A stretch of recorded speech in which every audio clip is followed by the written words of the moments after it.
The Drop with Frank and Brian is officially brought to you by Switch Suspension. Switch Suspension specializes in all vehicle chassis components. Lift kits, lowering kits, air ride suspension, as well as wheels, tires, steering, and brake upgrades. They use all the best products from the best brands. These guys are truck guys. You roll into their parking lot at the shop and they all drive custom vehicles and they use the products they sell on their own rides. So if you guys are looking for specialty parts, whether you're just starting out or you just need some replacement parts, give them a call or visit their website, switchsuspension.com. We hope you enjoy this episode of The Drop. If you like these podcasts and all the other content we create, head on over to our website and purchase some apparel. Our websites are thegoodlife.com and livelifecustom.com. We really appreciate it. Now on to the episode. All right, now we can talk to Stan. We got Stan. This is Stan's our guest. Okay. You can't see Stan. You got to get him up to here. Get him up to here. Come here, Stan. Get him, Stan. Come here. Come here. You want this? Come here. Oh, there you can see his head. All right. Welcome to this week's episode. We're going to play catch. We're going to play catch with the dog. Don't mind me. Just do that right there. We're sitting here with the Tanner Riedel. Riedel? Did I say that correctly? Close enough. Well, whatever. So this is what you got to do. This mic has to be where my mic is. Now he's here. So this is So yeah, I scoot in. got to deep throat it. Scoot in or pull this to the very edge. Oh. Don't spill your drink. I was on one of these podcasts the other 2 weeks ago. Yeah. So you're seasoned. You're already a seasoned if you podcaster. loosen this up, you can like adjust this closer to. Not that the small Yeah, one. we're good. Or does that work? Are we Well, good? you're like Check 1 2. you could lean back if you pull the mic closer to you. So unloosen this one and pull this. The fucking light just goes. This is what I'm doing the entire episode. Oh, he's like, you guys. like, I'm outta here. You guys look busy. Yeah. Excuse me. Official business, dog. Yeah. You guys look very busy. Anyway, okay, yeah. So we're sitting here with Tanner. Tanner's sort of become kind of like a pseudo background character in this whole Look thing. where you started. I know. No, I can't right now. But maybe later. Frank's yeah. just breaking the dog's heart. I know. He was a little unsure of me when I first got here. He's like, I don't know about you. Yeah. But no, we're homies now. I'm framing all these awards in the back. There we go. Yeah, we have all these awards.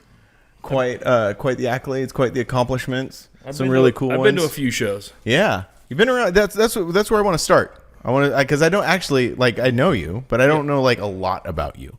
So let's start there. Who you are, where you come from, how we got here. Where were you born? Where you born? Oh, man. How old are you? I don't know if we want to go back that far. I wasn't ready for this one. We only have an hour, guys. Yeah, we have. Well, I follow this podcast, and one of the questions the guy always asks, he's like, "How were you in school?" And I always thought that was kind of interesting because we don't have any reason to ask that question. How were you in school? I don't remember. That was a long time ago. I know I quit. Yeah. Don't quit much, but you quit that. Yeah. So you're originally from Washington. Originally, no. No. Oh, no, really. Originally, I was born in West Virginia. Originally. Oh, okay. Moved East to Coaster. Washington when I think I was about 10 years old. Moved to Washington. Oh, so and, basically you were there. You've yeah, been I was there. there. You're from Washington. I know just enough about the East Coast to with the LCD boys. I know we can have a conversation and whatnot. You speak their language? Yeah, we speak the same language. My sister cousin went to school with them, whatnot. We moved to Washington in 1990, and I don't know where it started from there. I was Well, you were young. Was your dad into trucks and cars or anything no, like that? I grew up in a drag racing background. Oh, so cool. we my whole life, back when we lived back east we had a Suburban, we had a trailer with a Vega on the back of it. Oh, cool. That was my whole life. So I'd get dropped off to school with that, get picked up from school with that, do my homework at the racetrack, and That's awesome. And I'd fall asleep at the racetrack, but wake up in my bed, then back to school. It was 5 nights a week we drag raced. Yeah. And Wow. it was, it carved me into who I am now. Yeah, serious. So go hard. Did your whole family move to Washington? Yeah. Yeah. Yep. Whole family moved to Washington. Wasn't as much drag racing out there because it rains 10 months out of the year. So Mm-hmm. What took your family there? just the Work. yeah, work. Dad moved back. Dad moved back first, and we stayed 6 months back, and he went and got things established and whatnot. And, Oh, that's cool. got us. That's the best thing, that's the best thing that ever could happen to us is get out from back there to move into Washington, and he basically created an awesome future for us. That's really cool. So yeah, and always just drag racing. So this Vega, like, what's up with that? Like, I remember him and my uncle built that thing in the garage, and we pulled out of a chicken coop in like Kentucky or something. why a Vega in particular? Just what they had access That's to. just what we had. Yeah. Dad raced earlier on before I was born and stuff, dragster stuff, and it was just kind of garage built thing. He wanted to get back into it now, after having kids and whatnot. So. And you did some driving yourself? After we moved to Washington, yeah. So I moved to Washington. I turned 16. We got rid of the Vega was gone. I think when I was probably 12 years old, we sold the Vega, and you had a rear engine dragster built. And when I turned 16, I started driving that. That's And cool. I've never really messed around with drag racing too much. Like it's like street race. Is street racing the same thing as drag racing? Because I don't think so. No. I mean, It's- no, it's Yeah, I mean I've had lots of experience Yeah. street racing, but I don't think it's the same thing. It's a lot of hurry up and wait, Oh, okay. So when I did it, it was kind of like, it was a hurry up and wait thing. You go, 7 or 8 seconds down the track and sit there and wait in the staging lanes for hours, and it's like, hopefully was- you don't break. with my ADHD, it just wasn't happening, Oh yeah. So how did that translate to like trucks and stuff? Ooh, where'd that translate? I guess when I was probably in junior high, typical Lowrider magazine came out, early 90s. That was kind of probably 91, like Lowrider magazine, Mini Trucking magazine when it first came out. And I was just always into that. So. That's cool. Yeah, that's how I kind of was too. I was way more into like lowriders and stuff before I got into like trucks. Right. Like lowriders and then VWs briefly, and then into trucks. But yeah, kind of same trajectory. Just kind of cut your teeth reading lowrider magazine stuff. I think I don't know where I got started. It was always into the Just always around. yeah. It was just That's always cool. around. It was the cool thing in the Yeah. in the early 90s. Were Yeah. you doing the thing that you do now back then where you were just helping all your buddies out? Like, did you get a bunch of buddies together, work on cars, or was it mostly just you, or how'd that work out? So, boy, I don't know. It's probably Like, what put you on the path of mini well. I got my trucks? first truck, and I got my first car, which was we built a wrecked car. I got for my first car. I didn't sold off my motorcycle and trailer I had because I was racing dirt bikes back in the day. And Oh, you're also the dirt bike racing yeah. too. Oh, cool. Because I was in my freedom when I was young. It's like hop on a 3-wheeler or a dirt bike and be gone for hours. So we lived in the woods. Yeah, that's what I was gonna say. So in Washington, was it like a rural type thing? So not really. Yeah. I mean, I could go out the back. So we were like on the outskirts of town, so I could go out my backyard or whatever down the road, and I could be on the total opposite side of town, which is cut through the Indian reservation, and there was logging roads everywhere, so you could just. What town was this? This was in Marysville. Oh, okay. Up where we're sitting pretty Oh. we're sitting pretty was. Where the airport is. Yep, kind of in that same general I location. never went to that one. Yeah, so that's kind of where my roots were, and So not too far outside of big city, yeah, but far enough. yeah. Oh, so you kind of got both, like kind of like being Yeah. able to big Yeah, city kind of so I- stuff and so rural I kind sold, of things. So I sold dirt bike and stuff and got into. I got a Beretta. It was a Beretta GT that was crashed. Oh, nice. So it was like I could get into it for like super cheap. Yeah. And I got to thinking it was transportation basically for me. We fixed it was hitting the side. We got the frame pulled and whatnot and made it a driver. And forever after having a mini truck, a guy down the road corner I drove by, I'd ride my bicycle past his house, and going back and forth to middle school, like I've known this truck. He always have cool stuff. He had a cool CRX that had scallops on it, Phantom top, like a 91 SI. It was super clean. Yeah. Then he had this 79 Toyota pickup that was like it was like a deep jewel green, had a radical top on it, removable hard top, all this stuff. And so somehow, after I turned 16, I talked him into trading The Beretta. Beretta for that. And That's it was, awesome. and it For was the truck? game on after that. That's cool. How'd you convince him to do that? I have no idea. It was No, it probably, just worked out. Yeah. Tanner's very convincing. Yeah. Yeah, I yeah. can talk everybody into about anything. So. Yeah, no, that's awesome. This must be Yeah. Frank's. Actually, he's actually coming to the show that we're doing. Oh, really? Jesse, No way. yeah. So he actually just bought Jesse Howard. He bought a crew cab. He's going to roll the Beretta. yeah. He brings it back to like, He actually look what I got. So he bought a 79 to 83 crew cab hard body out of or not crew cab Toyota 79 to 83. I keep saying crew cab hard body because I have one. Yeah. No, the same generation. So he's been hitting me up about stuff about that. But yeah, I talked him into buying that thing. I got it. I think I was still 16, 17 at that age, and he. I got that thing and it was on Supra wheels. Like it had like 300 ZX buckets in it and whatnot. So and very early 90s type. Yeah. Like late 80s, early 90s type it build. was a straight up like early 90s build. And I remember the Les Schwab tire had like the BF Euro TAs came out. I'm like, I had the first set of 205 4016s. Like That's that tight. was the hit. And then I got looking at it. I'm like, there's a lot of fender gap there. We got to get this thing down on the ground. I remember just picking up reflectors with that truck, just driving it static, just Dropping torsions. Oh, yeah. I don't yeah. even think there's torsions in it anyway. I got to tore those out. Just nothing. Just Yeah. Hell yeah, that's Yeah. tight. Yeah. So how was the scene up in Washington at that point in time? It was,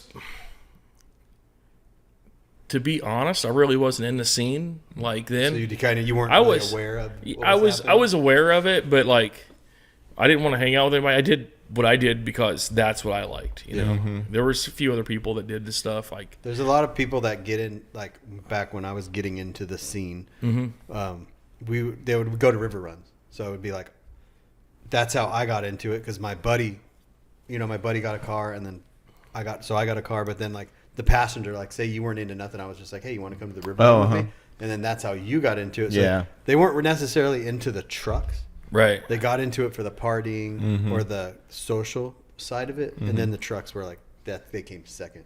So that's what it sounds like. What you were saying is like the truck came first. Yeah. Oh yeah. For sure. Yeah, you're definitely for into the sure. trucks. That was the passion. Was the truck thing, and I don't know what drove me to that other than early mini trucking magazine. Yeah. So this is like mid 90s ish. This was probably 96, I think. Okay. 96, 97, somewhere in there. Yeah, this is exactly what time I was getting into it. Yeah, I mean that's where we all got into it. I think. Yeah. Well, I'm a little bit of a late bloomer. I didn't really get into it until like late 2000. 2010.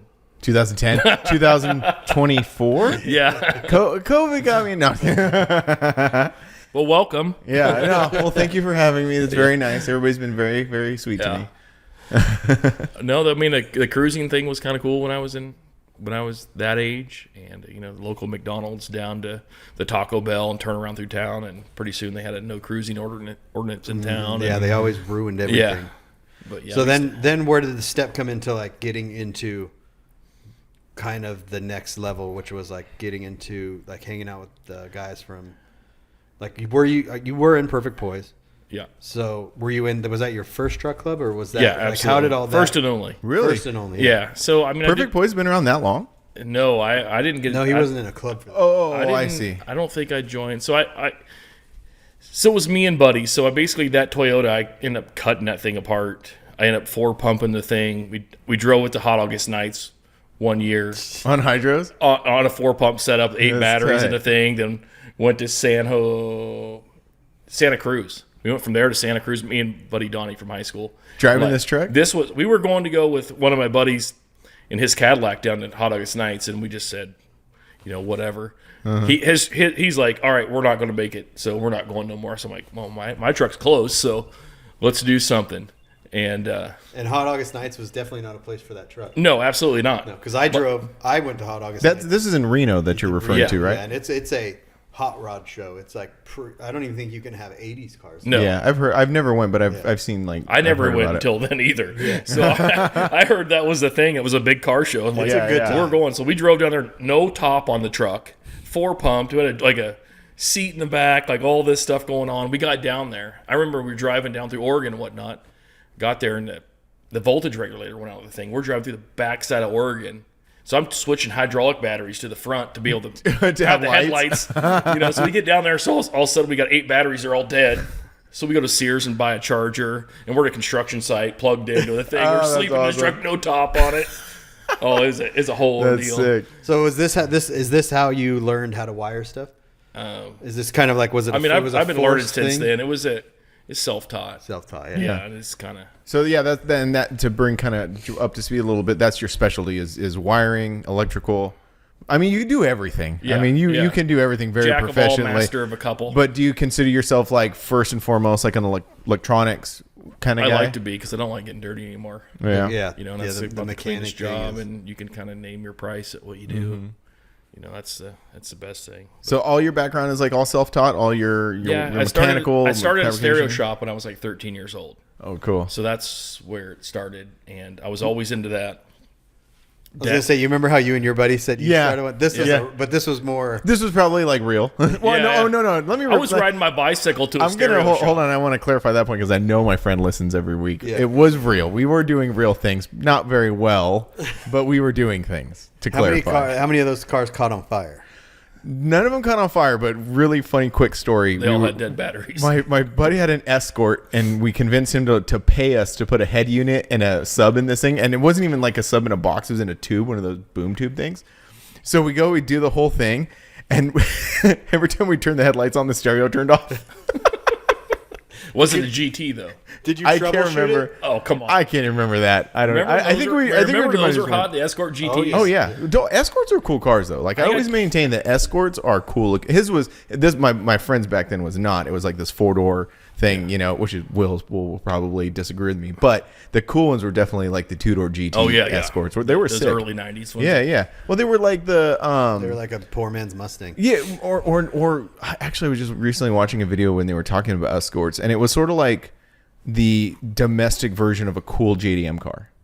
Well, there was a big push when, like, for the American market to keep up with the Japanese market, and that's when they came out with Saturn. That's one of the big reasons Saturn even became a thing, and like the Pontiac Sunfire. But they never could get. They could just never get the right formula. Right. I think the Escort got pretty close. It got close, but it just didn't have the reliability of a. Oh, Civic. yeah. That for Escort sure. GT was a good looking car. They made a Looks. lot of It looked real good. and it had a lot of cool. I remember growing up in high school, everyone had Escort GTs, the fender trim on them, and Yeah, you know, there was a couple cool 215s trims in the where- back. Yeah, you could make them look good. Yeah. they're very like they had good lines and stuff.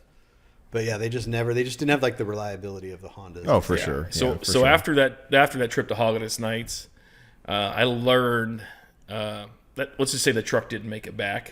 Oh, My you dad- just left yeah. it? So Nice. So it had a head gasket issue, and we kind of kept going anyways, you know. So we could make it. So Dad ended up having to come to California and pick us up. They're on the Oregon-California border, coming up the hill there, and just wasn't going to make it. So that still gets brought up Thanksgiving, like, you know what I mean? Like, remember that one time I brought that? yeah, I truck might know home a for guy ya. who might have that truck because, like, I think this was a Datsun. But yeah. Do you know where that truck is? It's right there. You're drinking out of it drinking right out now. of it? It's gone. Yeah, There's this guy in Reading, that area, who has like a truck that sounds like very similar to that. Yeah. That'd be funny if it was the one. Yeah. And it just like it looks abandoned. Yeah, I don't. It all went downhill after that, and it's kind of that's kind of my deal. I wish I had another one, kind of thing. Yeah. If I could find that thing, it was just a fender. I'd totally build it off the Off fender. the fender, yeah. Yeah, but He did with his yeah, Tacoma. exactly. But Yeah. I wouldn't be paying for it. It's definitely a downside of being the guy that's not working on. The No, thing. hey man, yeah, I know.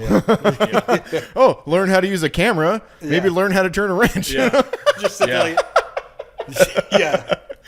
Print stupid T-shirts. Maybe you should have so learned I- how to paint something. Everyone's I got to wear a T-shirt. Hey. yeah. So I got rid of that thing and ended up with a 2-door Blazer, a square body Blazer. Oh, cool. Same kind of thing. It was a V8 deal, and it went big stereo. And then it went, all right, I'm gonna body drop this thing. Mini Trucking Magazine ruined many of my trucks. Yeah. And I was like, With all their right, I tech gotta do articles this. or just seeing the Yeah, pictures just of the seeing truck? shit, and I'm like, yeah, I gotta do that. Yeah. So it was like, I'm gonna body drop it. Well, I might as well body drop it to the door. You know what I mean? So Mm-hmm. then, all right, we gotta start chassis. I'm like, probably 18 or 19 at this point. Like, I financed this thing, and I got it cut apart. Oh, it was like a newer truck. Well, no, It was one that was already done, but I went to the bank and said, "Hey, okay. Give me a loan. give me a loan. I'm, whatever." Personal loan or whatever. Yeah. Went and got this thing and then completely ruined it. Yeah, completely That's awesome. ruined it. Completely ruined it. I had it apart. Let's just say I was in between jobs and didn't make the payment. You're like telling the bank, repo guy shows up, and I'm like, he shows up with a tow truck. He's like, "I'm here for the Blazer." I'm like, I start laughing at him. I'm like, "You might want to go get a box van." He's like, "What do you mean?" I'm all, "Come on out back, check this out." Bring him in the garage. There's nothing. That's funny. It's cut apart. There's no floor in or nothing. He's like, "Just go make your payment." I'm like, "Yeah, I plan on it." That's awesome. Oh, That's that's super cool. freaking cool. Yeah, so then it went to that Blazer. Then it just kind of went downhill or Blazer uphill. got sold. Ended up with some Chevy Love stuff, and that got sold. And So when did you officially start a legitimate brick and mortar business? Because you had the stereo shop. so I worked for a stereo shop pretty much my whole life, on and off between a couple of them, and kind of ran the whole setup. And then I started a mobile business. I was working out of it. I had a Nissan hard body with a service body on it, and I was running that around doing mobile stuff Oh, cool. and installing alarms and alarms, whatever, just doing whatever. Because I didn't have a brick and mortar to do it, and I ended up getting rid of that. I bought that step van. I don't know if you guys seen that thing or not. It was I don't like think I've seen that. It was a '67 Chevy P10 step van. Actually, I like this guy right here. Oh, okay. Oh, Little cool. step van, Nice. and ended up with that thing, and that moved on to that. Ended up getting into a house where a buddy of mine sold, and ended up renting that from the guy he sold it to, shop and whatnot. That place ended up turning it into a shop. well. That was that's when a recession hit. So Oh, okay. I got the old notice. Is like, hey, by the way, We're taking this house. You're a squatter yeah, now. by the way, you're a the squatter. same dude pulls up again. He's like, "Hey, I remember you. I'm taking the guy this that house rebuilt now." the- Yeah. Pretty much. Let's just say I lost some money on that deal. It was supposed to be an owner carry deal, and it kind of fell through. Yeah, there was so many bad deals So like that. this was 08, 09 Yep. when this all hit, and I'm like, and I was doing stuff out of the house, running a business out of the house, and it had it was a 30 by 40 shop. It was a good size for whatever I could do, whatever I needed to do out of there, and that went away. So I went looking for a business for a brick and mortar store, and I went and then found the shop I was at in Marysville, and said, "Hey, I don't know what's going to happen.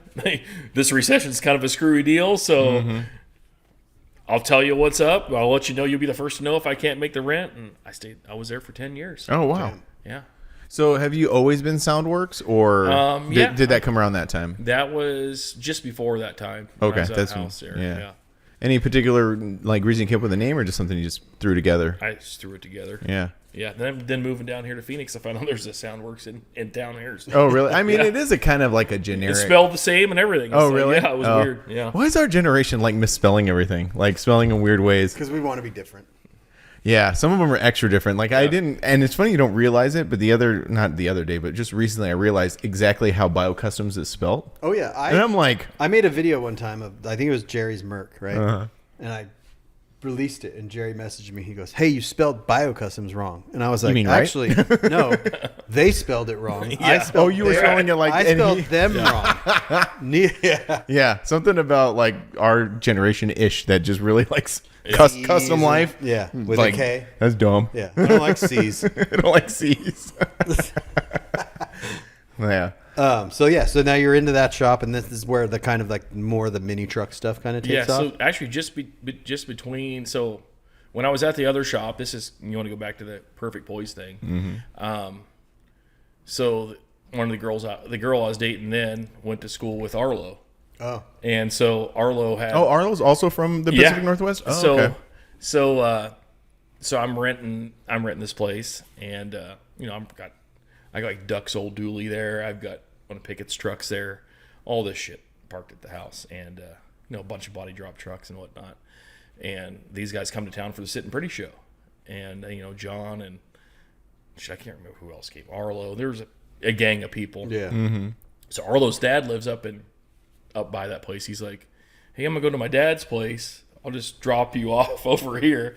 And they're like, what the heck? He's like, Arlo's like, yeah, it's Washington. Nobody has bag stuff or whatever. And they drop these guys off, and I've got all that stuff parked in the driveway. They dropped them off at your place. At my place. Yeah. And they're like, all right. So we just started is hanging cool. out. Yeah. So let's just say that night I met Familiar these guys. territory to So them. we had a party at the house and whatever. And So that's what started that whole thing. yeah, that's what started that whole thing. And Yep. well, I didn't join the club, and that was in 2009. I didn't join the club until like 13 or something. But yeah, I just hung out with them. It was. But other clubs existed in that area for a long time, Yeah, right? I hung out with the Sitting Pretty guys quite a bit. And Is that the oldest club up there?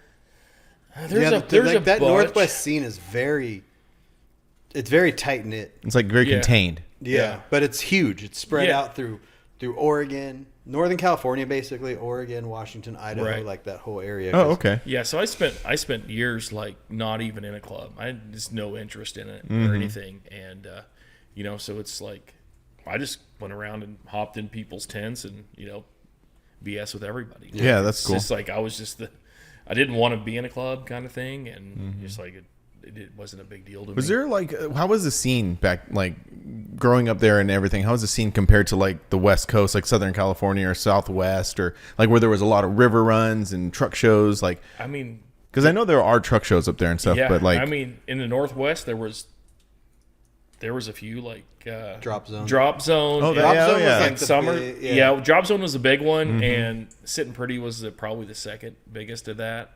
The guys from Kicking It were old school Class Act were doing their show. oh, Class Act is another really old PNW Yeah. club, right? Yeah, and it's the scene's awesome. The people up there are awesome. Like It's just awesome up there. Like it's so cool up there. I Yeah. love that part of the country. yeah, and it's like I tell everybody now. I said I can go around it.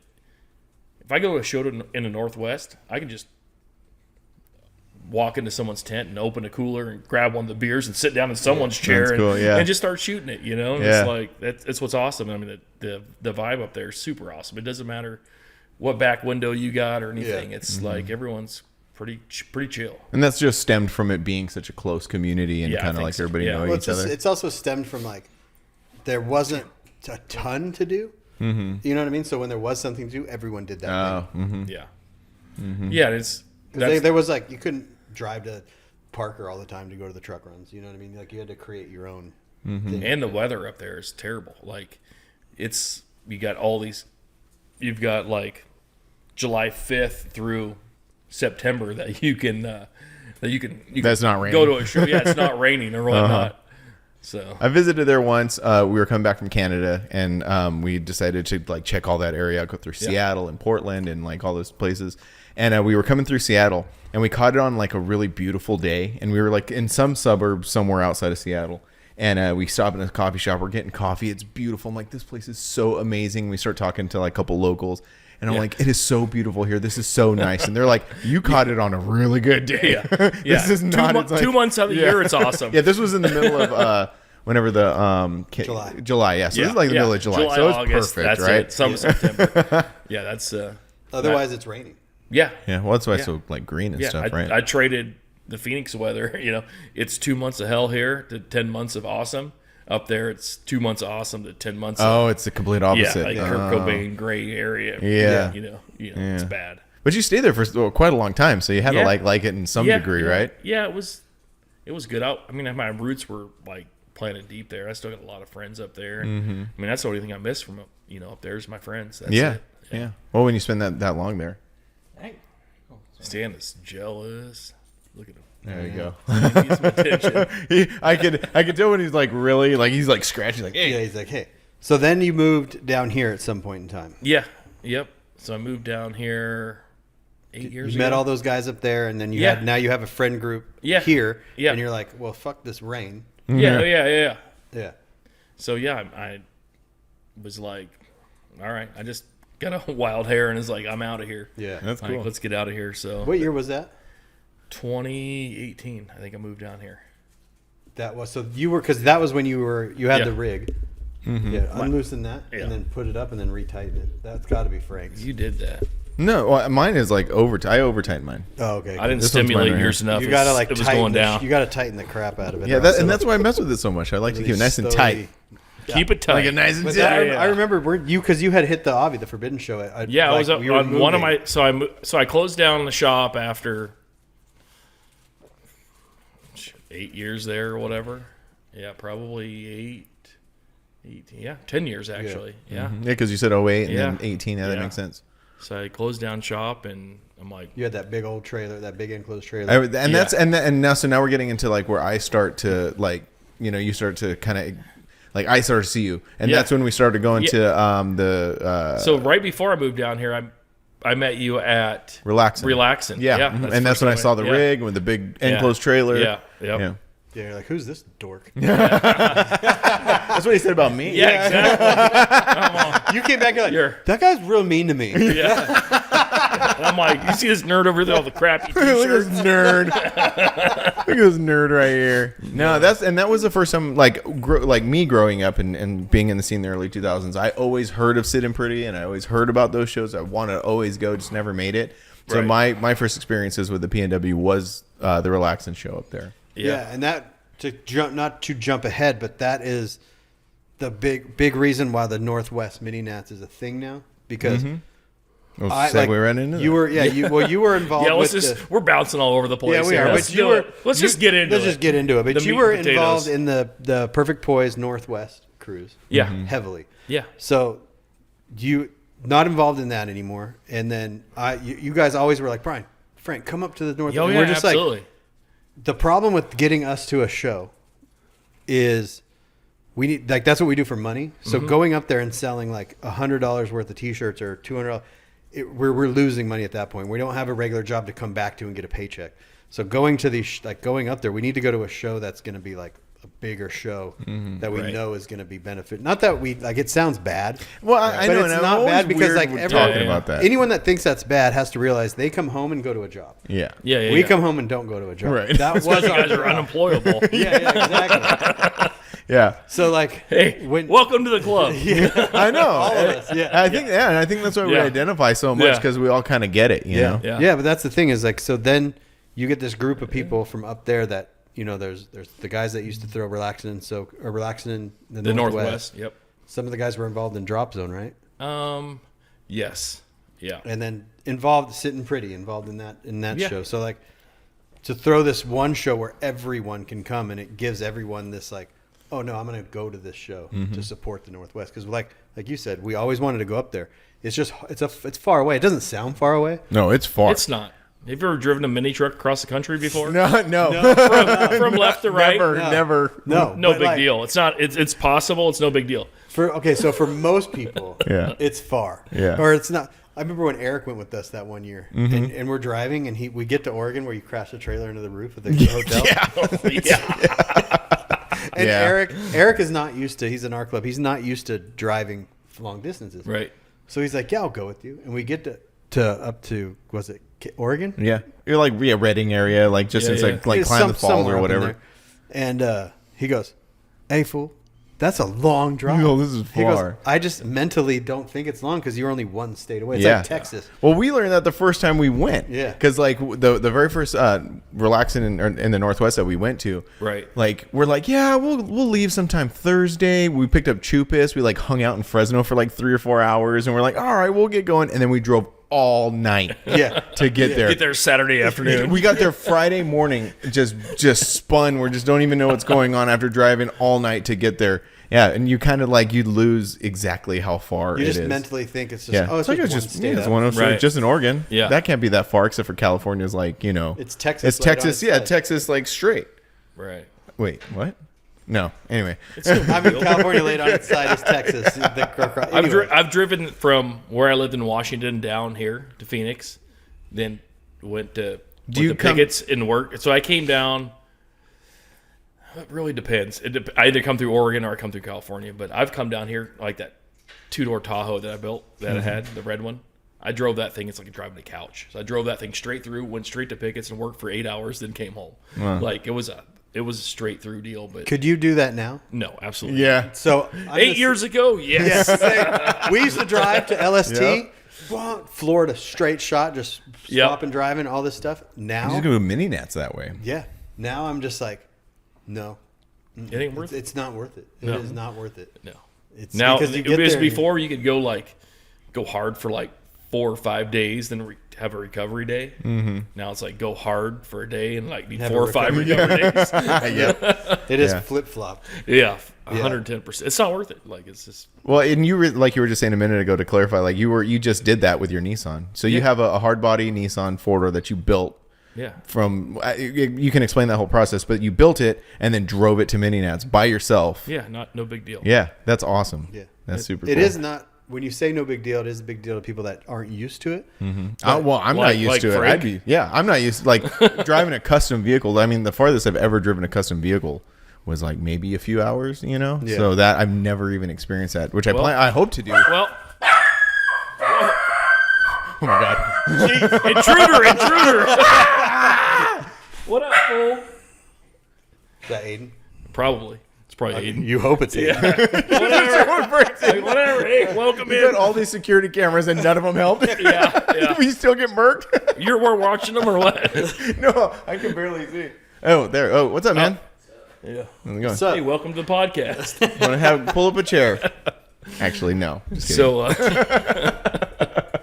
Sorry about that. where were we at? I forget. I don't even know. We were just driving across the country in the Yeah. hard body. We're just talking about driving, like in general, driving something, even something stock across country, let alone something custom across country. Yeah. Like that, just that distance, you don't realize how tired you get and how much it wears you out. Oh, for like sure. Even when I was talking to you and you were just like, I don't know where I'm going to stop, but I'm definitely 100% stopping. Oh yeah, for sure. You got to stop when you drive clear across the country. Yeah. Well, I mean, we've done it a couple times, just me and him, where we get to swap drivers. I've done it by myself a couple of times, and I'm like, I could never do that again. Yeah. I did Tampa, Florida home in one stretch by myself. That's wild. I mean, I stopped twice and slept in the extra cab of the Titan Right. for like 3 hours, Yeah. No. and it was A lot of people don't understand how. I'm in my 40s now. I don't sleep in trucks no more. Well, Yeah, neither do we. Let's just say I did, but Yeah. Neither. No, I just do we. like you said, you guys did it because I ended up not being able to leave when you guys left. So I kind of hit you up and says like, where'd you stop at? I ended up staying in the same hotel, and so I just went until I got there, then moved on from there, and ended up spending like probably 4 or 5 hours just relaxing in the truck. Yeah. Crew cab, hit the seat back, Yeah, relax, and was Yeah. like, oh yeah, I'm glad I'm not a standard cab mini truck no more. Yeah. So. Yeah, like I was gonna say, like, but besides professional drivers who do understand, but like a lot of people don't understand how, actively you're doing something. Even though you're just sitting there holding onto the wheel, just going straight, you're so locked in and actively doing things, looking around, like doing things. Like I don't know, it's exhausting. It'll wear you out mentally. It's I exhausting. was watching movies the whole way. Yeah, I know. I don't know what you do on the truck, but I'm watching a movie. I don't remember half Frank, of it. it takes Frank. He has to concentrate. Oh, dude. So like, what I'll do, and I've talked about this before, but like, I can drive straight forever, straight going, 70, 75, air conditioner on, music, straight forever. The second I have to get off, that's when things get dicey. And He'll there's wake been- me up. He'll go, I'll be like, make sure I get into this gas because station. I didn't do that before. Watch out! I got a big 10-foot trailer on the back of this No, thing. yeah, even with the 10-foot trailer. But like before, I would just like get off, and I just like, and that's how I wrecked that. Not wrecked, but that's how I got in that trailer situation. Is because I'll Wait a just minute, come Matt, off hot. pump the brakes. I didn't hear this one. The trailers. Where I got it stuck under the awning. Yeah, so we get off the freeway going to fucking relaxing in the Northwest. Yeah. And we go. I pull No into wonder this- I was like, "Who's these nerds up there?" I already knew you're a trailer stuck under the awning, nerd. Yeah, Yeah, so I we get into this hotel, and I pull in, and I get out of the truck, and he comes into Hot the as hotel. fuck. I don't know how fast he was going, but I was like, and the trailer hits the awning, And the it's an awning that's like it's got two supporting beams, so the center's higher than the outer edge. So now he's stuck in between this thing. We have to like air the tires out, And it was only like the trailer was only maybe a half So an I inch just- too tall. I just watched him come in. Whoa, bam! And I'm like tired, and I thought I like peeled the whole thing. I was like, oh my god, my life is over. Yeah. So And then- anytime now we're on a road trip, So how come no one's got this on video? I think we we just weren't think we do. videoing stuff like. No, we were. I have some footage. You vlogged it. Yeah, I but vlogged we it. didn't like actively. No, we didn't actively film it coming in and hitting. It was like the aftermath where we had aired down the security tires. cameras. To be Awesome. fair, someone else had done it a few times. Oh yeah. Oh, it was obviously, yeah. it was a lower overhang thing, Yeah. and then like I was like stressing all night about walking the next morning, talking to the guy, and we walk in the lobby and we're like, "Hey man, this happened." He's like, don't even trip. It happens all the time. Yeah, Like, okay, obviously. Sweet. The whole. But the so whole- now anytime we everything's get smashed we in. get off the freeway to get gas, he's just That's like, what I'm saying. I'm like, hey man, he's like, I make sure- lock in. Looking out the window. Yeah. I'm all lock in. I gotta get the freeway. So now, like, I'll turn down the music. I'll sit up. I'll like, all right, lock, and then and then he'll be like, all right, slow down. All right, yeah, we're good. Put the seat back forward a little bit, slide in, Yeah. adjust Especially the this mirrors. last one, because we had the truck and the big trailer and stuff. Oh yeah, and Big, that was like big trailer. A couple of those gas stations. I mean, bigger than the Yeah. little trailer. yeah, bigger Twice than as the long. Yeah, bigger than the 10-foot trailer. But Yeah. it was funny. Like during that trip, we're driving along. We're like in the middle of New Mexico, and I'm like driving, and it just sort of like dawned on me. I'm like, oh man, I got all of our merch, the brand new trailer, Brian's freshly painted Tacoma in the back. I'm like, man, things could go get dicey real quick. No They big didn't, deal. thank goodness. No big deal. But No yeah, big deal. but no, yeah. Act it like driving is an active thing. It's not just sitting and chilling, like some people might think. Yeah. But So let's get into this Northwest show. yeah. We're only 40 minutes into this and we haven't even talked about No, it. this might be a 3-hour podcast. Yeah. No, that's fine. Who cares? Yeah, no, We'll just I keep got going. nothing Good else time. to do. I mean, Yeah. get some more drink, another round, and we'll be. And good a to little go. monster. I mean, I might have something for you. Yeah. What are you drinking over there, by the way? That's you were over there. You had a lighter. Yeah, You had a little some. something. Yeah. What? Tell me about it. I want to know. Just- I'm just an curious. old fashioned, nothing special. What's in an It's old like the fashioned? proper way to make an old fashioned. Ish. What's the? Is that a cherry? What is that in there? Yeah, that's a cherry. Okay. So- That's you. If you want to get down on that, we can get down on that right now. no, I don't want to get down. I'm just Oh. curious. Well, Jose can tell you how to get down on it. Oh yeah. Yeah. When we go to have the podcast. Dude, where- that fool. Did you see? Let me know when. Yeah. Did you see he met Jim Gaffigan the other day? Yeah. No, but I seen him at Forbidden and we ended up swapping bottles and. Yeah, it's a whole thing. Yeah, oh yeah, Yeah. it's a whole thing for sure. It's crazy. Yeah, he's It's the crazy. amount of whiskey that dude has in his house. Yeah, He yeah, could but he could have a mini truck. Yeah. A couple of them. Yeah, yeah. instead of He his could be in a stock mini Tacoma, truck club, not a t-shirt club. Or a whiskey club. a whiskey club. Yeah, a whiskey club. You He guys. doesn't listen to this no more because he probably listens to whiskey podcast. Yeah, I know. No, Yeah. he's too good for it. He's probably making tons of money meeting celebrities. I know. I want to find out what did you know happened with that? What No, no. D-list celebrities? Hey, Jim Gaffigan is I would I wouldn't I say think he was at a D-list. convention or something. Oh, Yeah, I'm like a C-list, so you guys are good. yeah. Oh no, you're B minus. Yeah, B minus. Mm-hmm. But anyway, whiskeys. Not whiskeys. The No, show. let's get into Get this. out of- Let's let's get get out into of this this. Northwest cruise. So, like, how did it become about? I mean, I know these things, but I want you to. how do you know these things? Because you call me every day and tell me. Oh, sorry, I didn't answer the phone I the mean, other you've day. also been helping out quite a bit on this behind Yeah. the scenes. Yeah. So when you started the idea of this, you know, you kind of bounced some ideas off me, and then you got all these other guys involved up in the Northwest. So it's a big conglomerate Yeah. of minds. So you've got you out here in Phoenix. You're kind of like the No, I assembled the dream team. you of it. assembled these people, but Yeah. yeah. So you're the one that's like you're like the director of this thing, and then you got boots on the ground up there Yeah, that can kind of handle that side of yeah, absolutely. And it's it started out. I think Billy reached out to me. He was in perfect poise with me, and I built him a truck. It was his grandpa's truck, hand me down kind of thing. We've been friends for a long time, and you know, he'd come hang out at the shop I had in Washington and whatnot. Was he part of the Northwest cruise too? Like he helped you with that? Yeah, absolutely, yeah.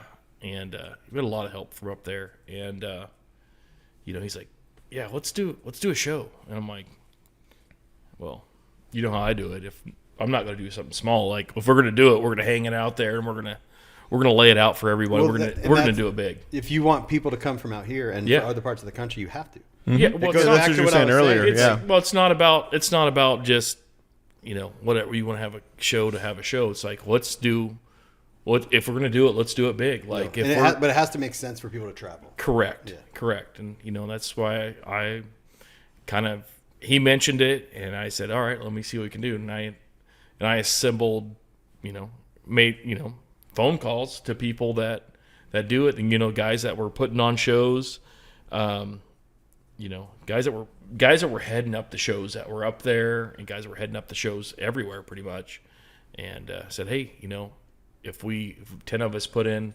10%, we all of a sudden we got 100% instead of, you know, handling all this everything by ourselves and doing it. It's like, And there's certain parts of shows where that people enjoy doing. yes, So like there's like I enjoy doing the stuff behind the scenes, the day of the show. I'm not necessarily, that's not my favorite thing, but like organizing certain things, making sure the plan is put in motion. And then you have like people that like to work the front gate, and people that like to judge. And so if you put those people together, now you have this big right. And that's kind of where it started. You know, it was kind of now when you say it's the Northwest Mini Nationals, did you call Jason Bell? And so going to mini nats in the Southeast, it was that vibe is like, that's what's up. Yeah. You know, and you know, Was the first time you went out to mini nats was the one when you brought the van? yes. Okay. Yeah. So I was working a Switch at the time, and I was like, that was actually the first job I punched a time clock on since I was 16. Oh, really? By the way, yeah. So I told Seth, I'm like, You're like, this he's is like, weird. we go to new shows and blah blah blah. He's in LSC. I'm like, you're missing it, dude. Like, we need to go to mini nats. And he's like, let's bring the van. I'm like, well, we got to do full stereo and all this. We got to deck the van out. If we're That's going, right. We're Yeah, gonna do you it. We're hooked gonna it do up. it. Like, and yeah, that was it. That was the year I met Jason, and it was great. You know, we had a good time, and you know, I wouldn't be where I'm at if I didn't surround myself with great people. That's awesome. It's been the networking thing, and you know, met with him and went back a few years and whatnot. So getting back to this thing, I wanted to do something big. So it inspired you essentially. Yeah, and you know, it inspired me to get something that's in the backyard no one knows about, but very few know about. That's right. Yeah. Uh-huh. So actually bought that on the way home for the first time I went to Mini Nats, and so Yeah, because you had this big old push you wanted. yeah, oh yeah, I got the. You wanted to dude, I build was like, something like I got that. the mini truck boner. When you get Yeah. back from Mini Nats, you're on fire. You're just I'm doing it's this. a different. It's the Yeah. feeling. It's amazing. Sometimes it's hard to keep that feeling up Yeah. when you get back into the real life of trying to make money and stuff. But like, So yeah, so we wanted to do a show and whatnot, and I'm like, I was looking at a few venues up there. I'm like, we're gonna do it. We're gonna do it big, and I'm like, all right, we're gonna do it real big. Then if we're gonna do it, like, I don't do anything half cocked. You know, it's like, so I called Jay Bell, and I'm like, hey, you know, this is what I'm doing, and you know, these are the people that are backing me, and like everyone's contributing to this. And he's like, let's do it. You got my blessing. He's like, anything you need, hit me up. Like, awesome. He's like, That's you're doing it for all the right reasons, and he's like, anything that you do, like, this can be nothing but, you know, better the scene. You know, better the lifestyle, And that's what is going to make quality events. Yeah. When you start it with that mentality, like you just said, like bettering the scene, not like, oh, I want to show. I'm into shows. You know, I like trucks, but I want to throw a show and make some money doing it. It's. I don't want to say it's better, but it is definitely cooler when it comes from a position it's of that. two different types of things. Right, You know yeah. what I mean? Like, Yeah. every show has to make money, but if you're just like doing it, it's the same reason we do our show. And that translates to the vibe of the event. for sure. The whole goal in this thing was to build a sustainable show, and you know, Something that, because we don't have very much to do when it comes down to it. The West Coast. well, I mean, especially the Northwest. There's Oh yeah. and there's like, we just talked about this. There's about a month of good weather up there that's not raining or whatever you can kind of predict, and you know, I brought the people together and said, hey, you know, instead of fighting over these weekends, the different clubs and stuff, and guys, you know, not getting help from their clubs or whatnot, whatever the case is, I'm like, let's just all come together and put this thing together, and go for it. And Because it's also a good place. That I remember we talked about this when you first had the idea, and I was like, if I need to travel up there, I want to travel up there and go to all these shows because I love the area, but it doesn't make sense. So I have to pick one. So why doesn't everyone just come together and throw one? right. And then also, it helps all the other shows. So this show can help promote all the other events. You know, like if I was hosting a show up there, like they just had the Kicking It Old School, like I would have my dates for next year, and I would be at this show, and I would have flyers for next year, and then this is where I would promote mine. So it all kind of it helps the machine. Right. Yeah. Oh, for sure. Yeah, for exactly. In some of the guys that you don't have, you know, like it's same again, like you're fighting over like 4-6 weekends over the whole time, and it's like you gotta. I'm like, let's just all come together. I mean, if you throw a show with your club or whatever, what do you benefit? A few $100 going into it or whatever. Then you got all these people that are promising, oh yeah, I'm going to do this, that, and it comes down to like 3 or 4 people. I grabbed those 3 or 4 people and said, hey, instead of all of us fighting over a of each weekend, yeah. let's all come together and Yeah. let's just slap the Northwest. I mean, I'm in Phoenix now, but my roots are in the Northwest. Like those are my people, and being going all over the place, it's like, let's bring something to this West Coast. Like, And I think it was such a cool move and a smart move to call it the Northwest Mini Truck Nationals. Because I think what it does is it does a couple things. Like, one, it is already a great, it's an established name, but it also like piques the interest of people who maybe weren't necessarily paying attention a lot. Because if they go here, like, there's a Mini Nats in the Northwest. What's that about? Yeah, that's where the branding comes. Yeah, that's what I mean, the branding. And that's what and that goes back to Jason. He was like, you're doing this for the right reasons. I'm like, I'm not about to make anybody look bad. You know what I mean? Like, let's do it. And it's gonna be funny that Jason goes to that before he comes to the Forbidden Show.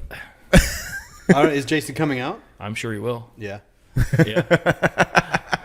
I know, right? Right? Yeah. Yeah. We've been trying to get him to come to the Forbidden Show for freaking how long? Well, every time he's at Dino's, I'm like, hey, Yeah. you need to come out here. I want it. He probably doesn't remember much after Dino's. That's a different story. Story for a different episode. But yeah, so So I assembled all these people, and it's like brought people together. I made a lot of phone calls. That's what I'm good at. I can make phone calls. I can talk to people. People answer their phones sometimes. Sometimes. Strike one. I know. I said earlier I was apologizing for not answing the phone last week, but no apologies. No apologies. He just deletes my numbers. I do it on purpose. Yeah. I look at my phone and go, Yeah. I know. I there call yet. back then. Yeah. He's like, must be emergency. I'm like, gotcha. call me today. He goes, do you eat eggs? I'm all, yeah. He goes, I have some here. I'll give them to you. I'm all, okay. All right, later. Yeah, gotcha. What's happening?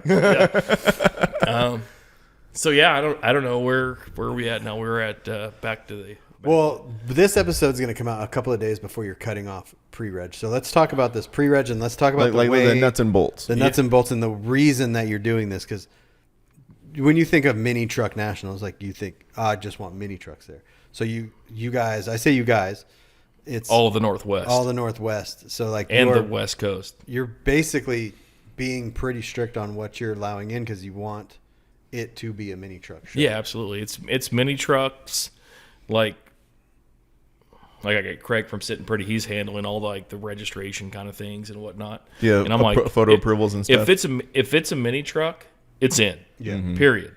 I don't care if it's stock, under construction, whatever. This is mini Nats. It's in. Like, we want to get people involved. Let's get the kids involved. Well, you want the guys with the stock trucks to be inspired by everything. Yes, Yeah, absolutely. for sure. We were all there, and then it got to the point to where all of a sudden that kind of went away. Well, I blame all of us for pushing those types of people out because we're just like, no, you have to be this, you have to be that. Yep. And it's like, no, you don't. You can, it's cool too to have the stock truck or just the lower truck or whatever. We all started there. Yeah. I mean, going back to what I had, we started there. Just kidding, Aiden. It's not that cool. Yeah. You need some bigger billets. Yeah, we talked about this before, how we've kind of done this to ourselves, where we've turned our scene into like such a high bar for entry. You know what I mean? So like if you went to a club and you're like, hey, I want to join your club, and you're like, all right, man, well, your truck has to be, bagged, cool wheels, body drop preferably, like all of this. We're like set this bar, and we kind of like shot ourselves in the foot in the process. We spent 20 years pushing people away. And it's like, this is kind of the thing. It's like, let's get the kids in here. Like, let's get this going. Because pretty soon we're going to be good guys, and like we're there. We're there. Yeah. It's but it's not even the kids anymore. It's like when we had our little cruise thing. That's not a cruise. Oh night. yeah, we met that dude. There's like middle-aged dudes there. Yeah. With stock trucks. But like this super, like it was this 8995 super dang, like so clean. Yeah.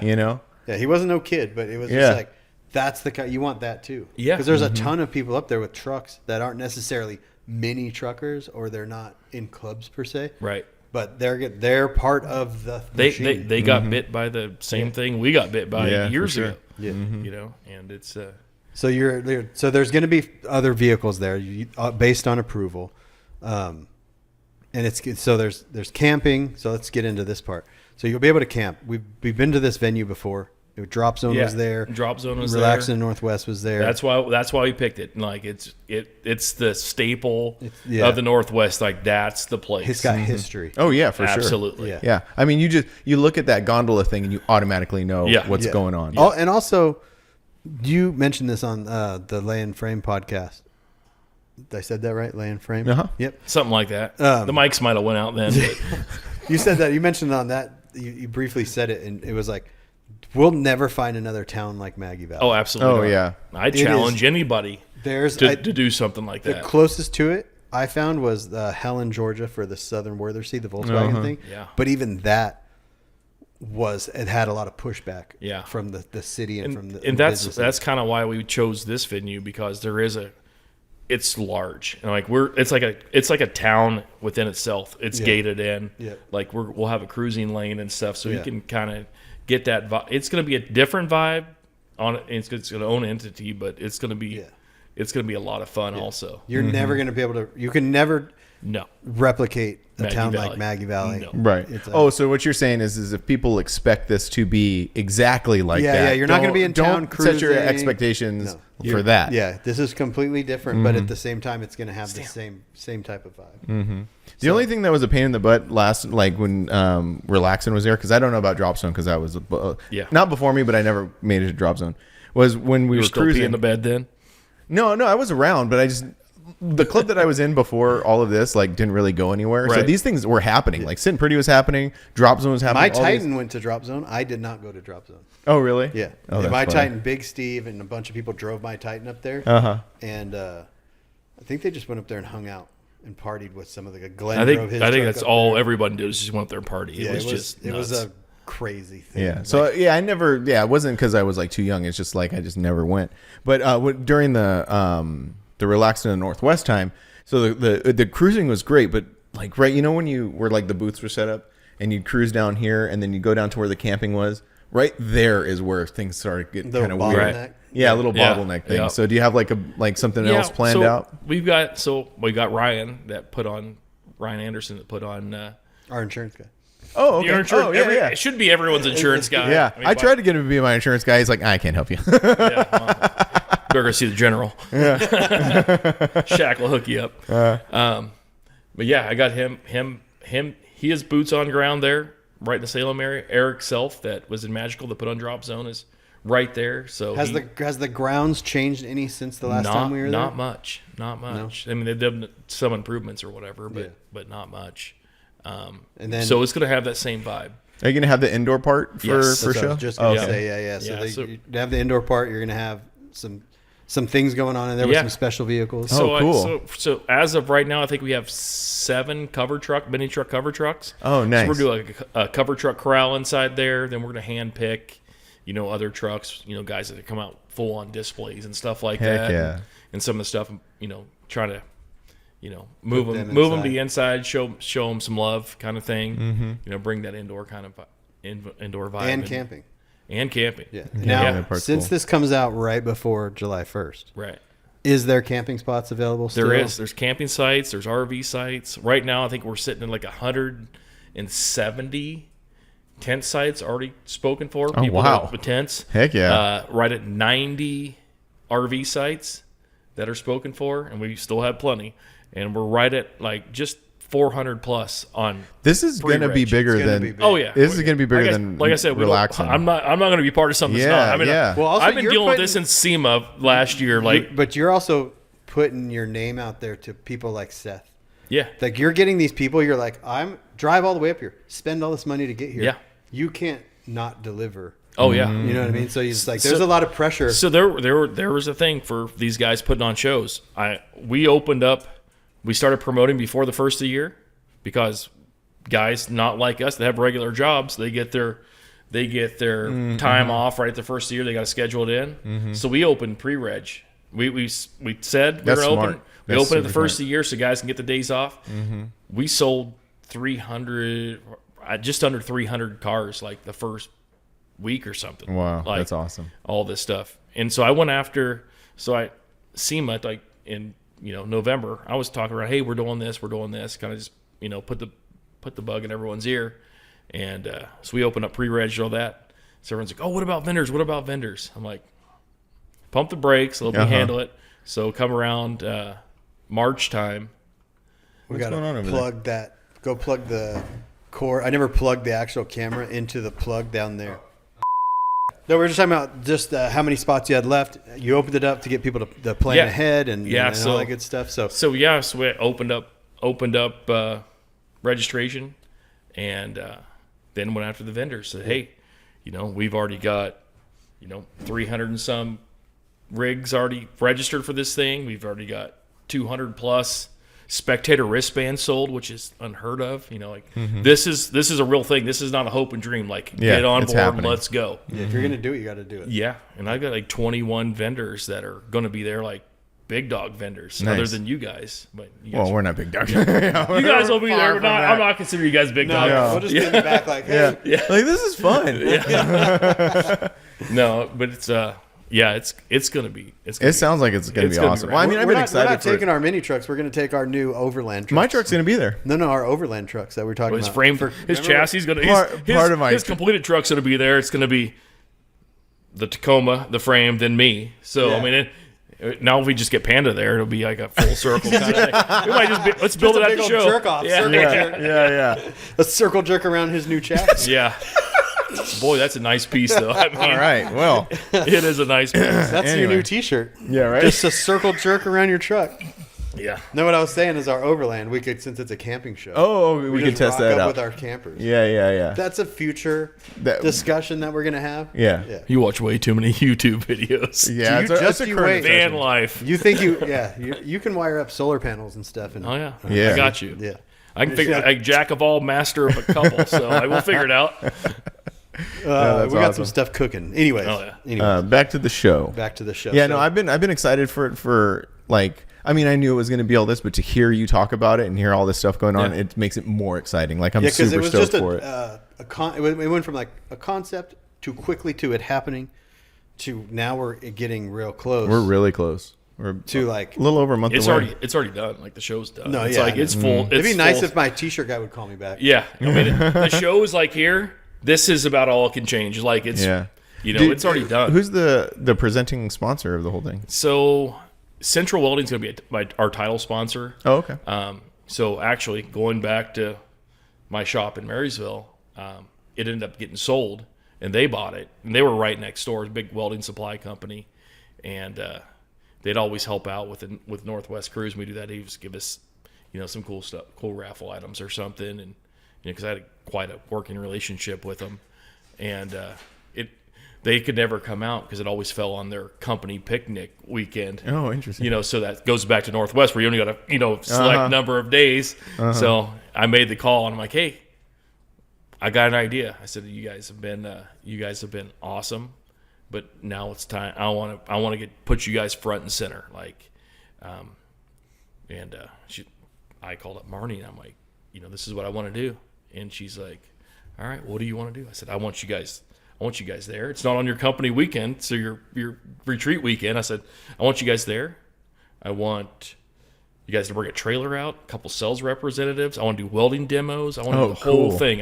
That's awesome. I said, all of these people that build these trucks, they cut them all apart. They weld them back together. There's no reason why they're not buying all their consumables, the machines, welding gases, everything from you. And now, do they offer online stuff? Yeah, you can buy on. I mean, when I was working at Switch, they said they needed a welder. I said, I got a guy.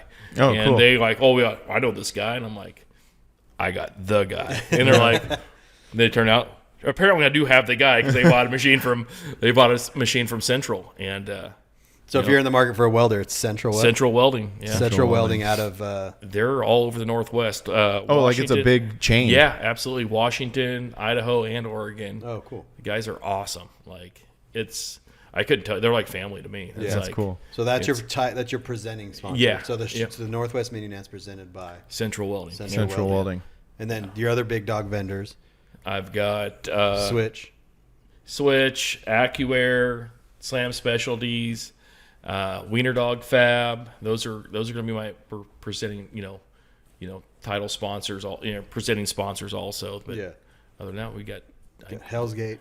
Yeah, we Hell's got Gate's gonna be 21 there. vendors that is going to be on site. Like, That's cool. we're gonna make this about them. I mean, I got like Dixon flannel. Like, Oh, really? They're coming out too? Yeah, Oh, we wow. got Dixon out there, and it was I made the call, and apparently I should have made the call earlier because like, we could have done a flannel for you or whatever. I'm like, I just want you to come out and let's dip your toes in this year. Let's do it. Like this, and they're already kind of familiar with everything too because they did the Southwest. Yeah, they did Southwest stuff. They did a shirt for Jason. Yeah, they weren't there though. Yeah, No, they weren't there, Yeah, but they're going to be but on they're site. They're aware. going to be on site. Yeah. No, So that's awesome. That's it's really like- cool. That's with all my vendors. I said I want you guys to show up. I assembled the. I feel like the Northwest is where you would sell flannels. That would make Like the the most Paul sense. Bunyan one. You need like Not Phoenix, Arizona. no. Yeah. Yeah, I mean, we should probably get Subaru as a title sponsor also. Oh, for sure. Yeah, for sure. But yeah, I mean it's I'm excited, man. I'm super stoked. Well, you should be excited. I know. I'm already. You're I'm- like going. This is a dual purpose thing. For Yeah, you. I'm very excited. So yeah, hopefully you're talking about my chassis. I have a little surprise about it that I'm saving for when I get there. So anyway, little surprise. bless your heart. Yeah.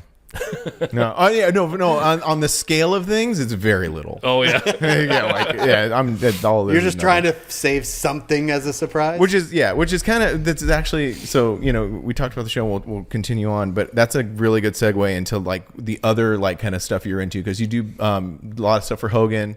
You do a lot of Barrett Jackson stuff. So like you exist in a world because I'm saying that like I'm very excited about this chassis that I'm getting built, but on the grand scale of things, this is nothing. it's right? just they're all just cars. It's all matter what you. It's the details. Yeah. It's all in the details. That separates. That separates everything. Is the details. I mean, it's got 4 wheels and an engine. I mean, they're all the same. But I mean, like the amount of work and fine craftsmanship that goes into a Hogan built truck is like next level. Well, It's that's super also crazy. a team that's assembled. Same kind of. It goes back to the same thing. I mean, if Dan had to do all that stuff by himself, it wouldn't be what it is. And if I had to do this whole show by myself, it wouldn't be what it is. And it's well, all Dan is a body shop, paint shop first. Yeah. If he were to try to do everything that he gets other people to do, it turns your shop. It really could turn a shop upside down. You could, because you're now distracted from the main moneymaker. So he can do this thing and pass it on to you and Anthony and whoever else helps him do the thing and then get it back into his specialty. Yeah, and it's kind of nice. We can all kind of put our twist on things, but I tell you what, out of all the years doing this stuff, I don't know a harder working individual than Dan He's Hogan. there 7 days a week. Oh basically, man, he's there 9 days a week. Well, he's also very fortunate that his entire family works there. Yeah. So well, I mean, he works for Shine also. So we won't go there to $60,000 go karts he sells at Barrett Jackson. Yeah, that trips me out. Like when his kid builds all that cool stuff. Yeah. It just trips me out that not to get away from the show part of this, but it is a very interesting dynamic where you've got this guy Dan Hogan, who's just an old Art and Noise member. Yeah. Old mini truck. Just a mini kinda trucker. Mini trucker. Yeah. And then I was just at the forefront of these. Yeah. These found K5s. his niche and just went for it. Yeah. Like, Yeah. It's real. There's so many kudos people. to him. Yeah. Like it's Well, there's a lot of people that we've grown up with. And when I say grown up with, I'm not like close to Dan, but like we all grew up in the Existed. same in the same thing, and like you see these other shops, you're just like, damn, that shop's doing really good. Seth's doing really good. Yeah. Jeremy's doing really good. Dan, everyone's like, they are all Stardust mini truckers. Yeah. all these dirty mini truckers. Yeah. Yeah, dude, that's the best Yeah, part. That's the best it's part. my I think favorite that part. comes from the whole part of all of us going to shows and like these old guys say, "Oh, you ruined it. Yes. You ruined Yeah. it. Ruined it." I'm like, "Oh yeah, Yeah. Hold my Red Bull. Like, let's go." Here's an interesting, because we were just talking about this the other day, and it's an interesting byproduct of all that stuff. So you spent your whole career, life, whatever you want to call it, doing this thing that a lot of people didn't understand and the older guys didn't like. Right. And now we are becoming the older guys.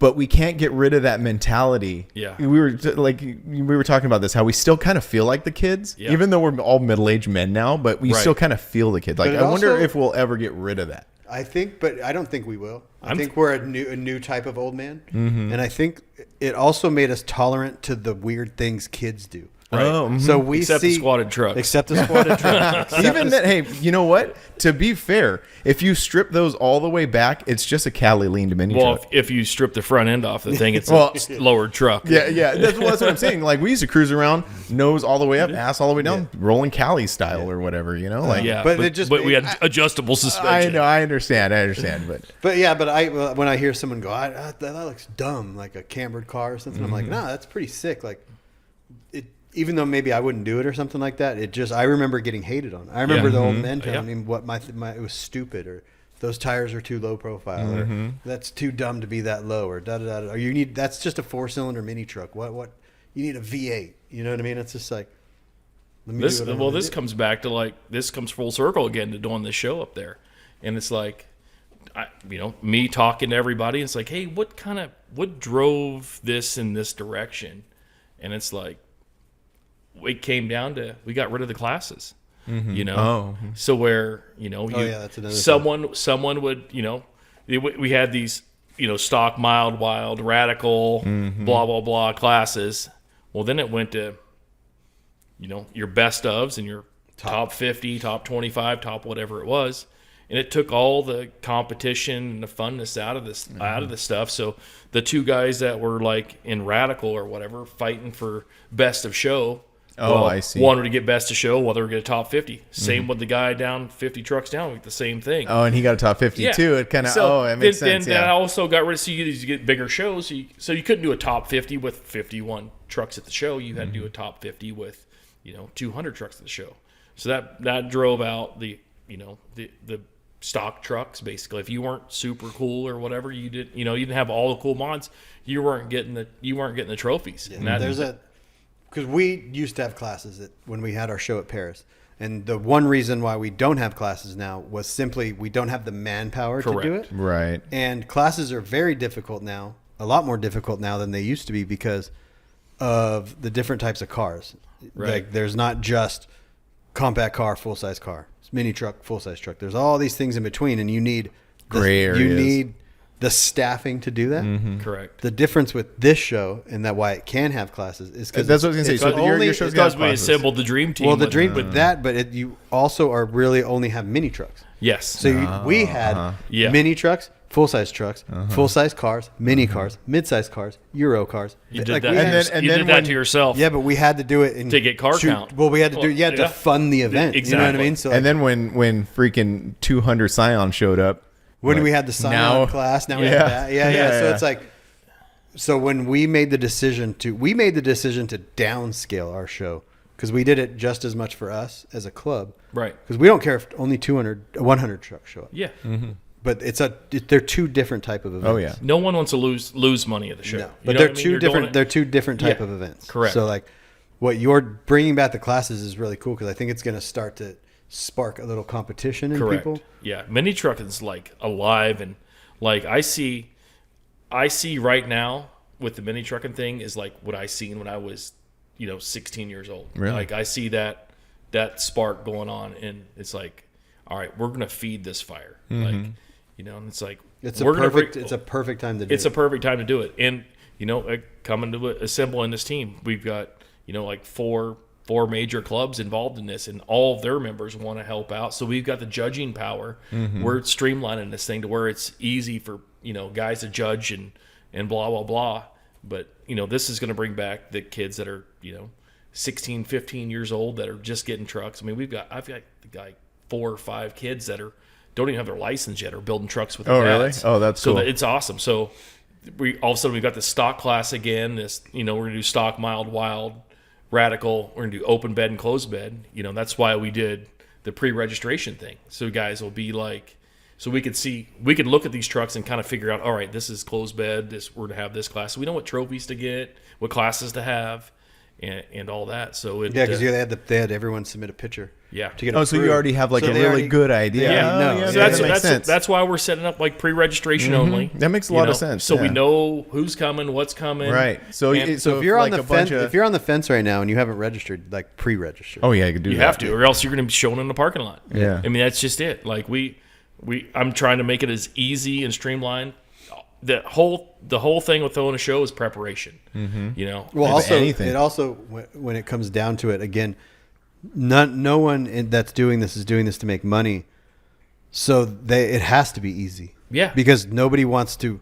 They want to work, but they don't want to like be stressed out. Yeah, and like exactly. lose sleep over this whole thing. Yeah. So like you can, because you're kind of able to with your position in life. I wouldn't say that, but yeah, Well, I mean, you're a little, it's taking its toll. But it's yeah, taking its toll, but you have like the time to make the phone calls and time where Yeah. other people might not. yeah. So they are going to help more on the Yeah, weekend. and that's the whole dream team thing. Is like grabbing these people that are good at the different areas and aspects, and like, hey, you shine in this area, you shine in this area, fill in the blanks, and That's why I'm helping with a little bit of behind the scenes prep That's- because I ain't doing nothing at this show. That's what I hit up Brian. I'm like, hey, this is what I'm doing. You want to help out? He's like, yeah, I'll help out. Whatever you need, like whatever you want to do. Day of show, I want to be in my booth selling merch. I said, Yeah. perfect. Yeah. Like day of show, like I'm gonna be around making sure everyone's having a good time. Like that's it. Also, we're going to sell the show merch in between our booths. Yeah. Oh, right on. Oh, So cool. I haven't even asked Mike Gallegos this, Yeah. but you're listening, Mike. You and your wife, you want to help us sell some show merch at the show? All Thank you. Nice. Thanks. There you go. Yeah, Nice. we're volunteering you. Oh, okay. All right, cool. Yeah. Cool, cool. It'll be a good time.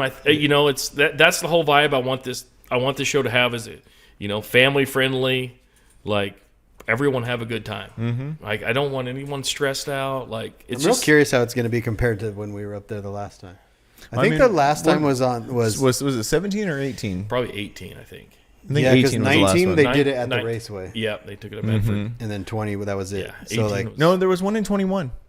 that was the raceway. That was the raceway. Yeah. Yeah, that was okay. I think 21. 21 was the last one. Yeah. Yeah. Because there wasn't. There was 18. Then first time at 19 at the moved- raceway. yeah. Then nothing, and then the raceway. I moved in 18 and then flew back up there for that show. Yeah, because the last one was when you took Mike Alexander's Easy Up and put it on top of the building. Yeah. Oh, that's right. Yeah, That's that, what that was happened. the last one at That's the like fairgrounds. That's Yeah. like falling asleep with. That's like passing out with your shoes on. I remember You that. just like all of a sudden we're all camping there, and you leave and go to your fancy hotel or whatever it is. Well, you come back. You come back the next day. That was 19. Yeah. Because that's when I rented the RV and stayed That's right, on yep. ground. Yeah. That's the last time I got drunk. That's right. Yeah. Remember, Well, we drove home. Me yeah. Yeah. and Chelsea drove home. We slept in the Love's parking lot. Yep. We were Hungover. annihilated. Yeah, And I got so home and hungover. I went, well, I'm never drinking again. That's right. Yeah. I didn't say it. I actually poured a drink. Like, got home like Monday night or something.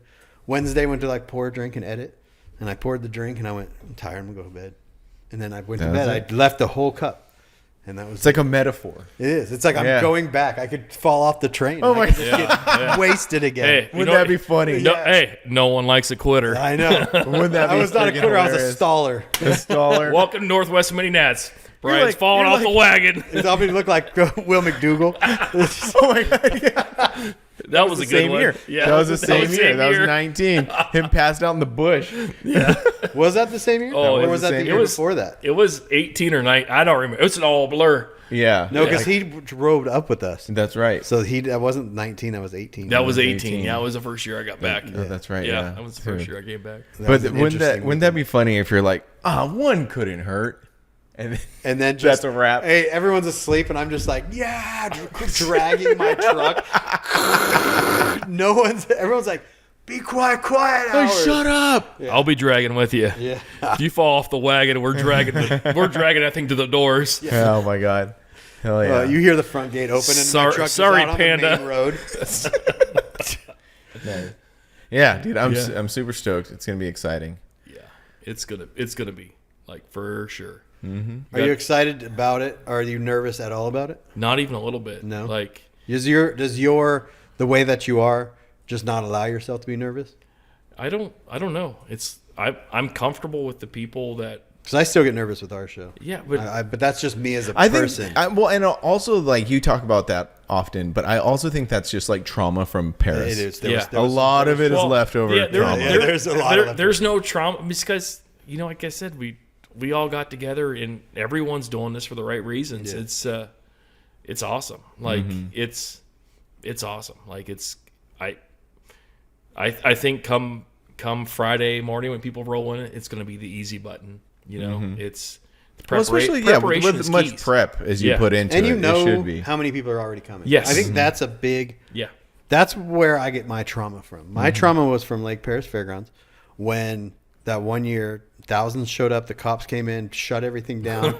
We lost control of everything, and like that really like messed me up. Oh yeah. And then never knowing how many people were coming, and then doing the pre-reg. A lot of people ask us this question about like, oh, shows are pre-reg only. I don't like that. And it's like you don't understand. Yeah. Yeah. As a show promoter, like we need to do that to help the show function. Absolutely.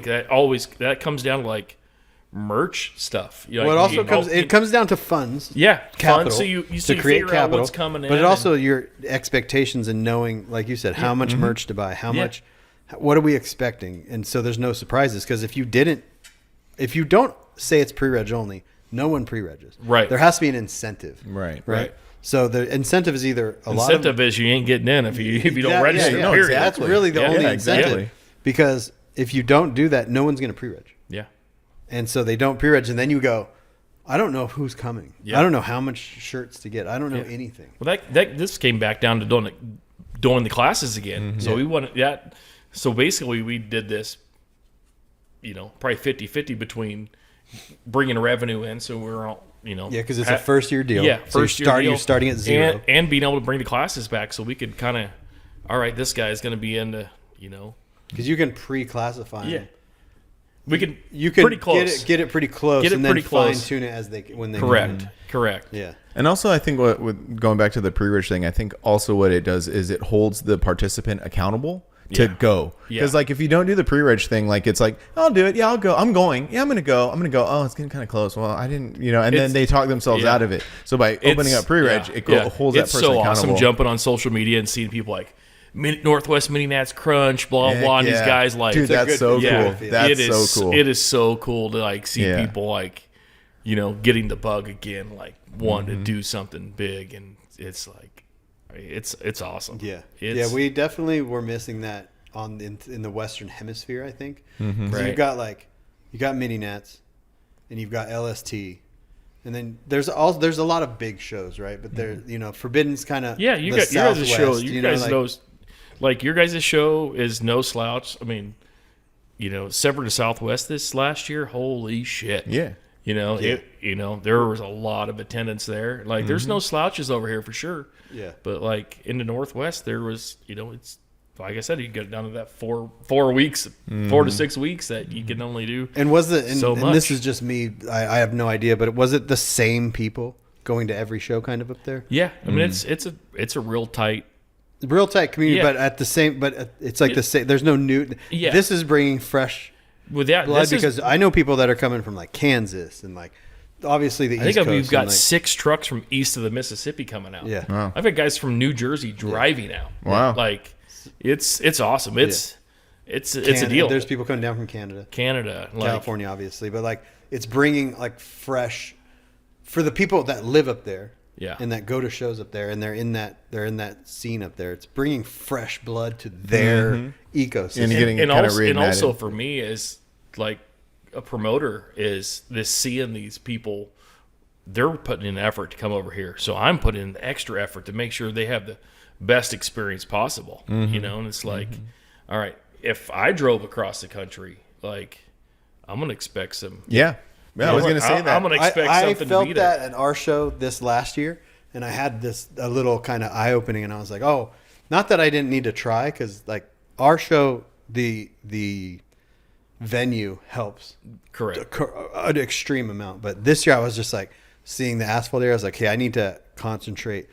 And this happened last year too, like concentrate on certain things. Like this year we made the mini truck row up, and it was only mini trucks right there. Like that was really cool.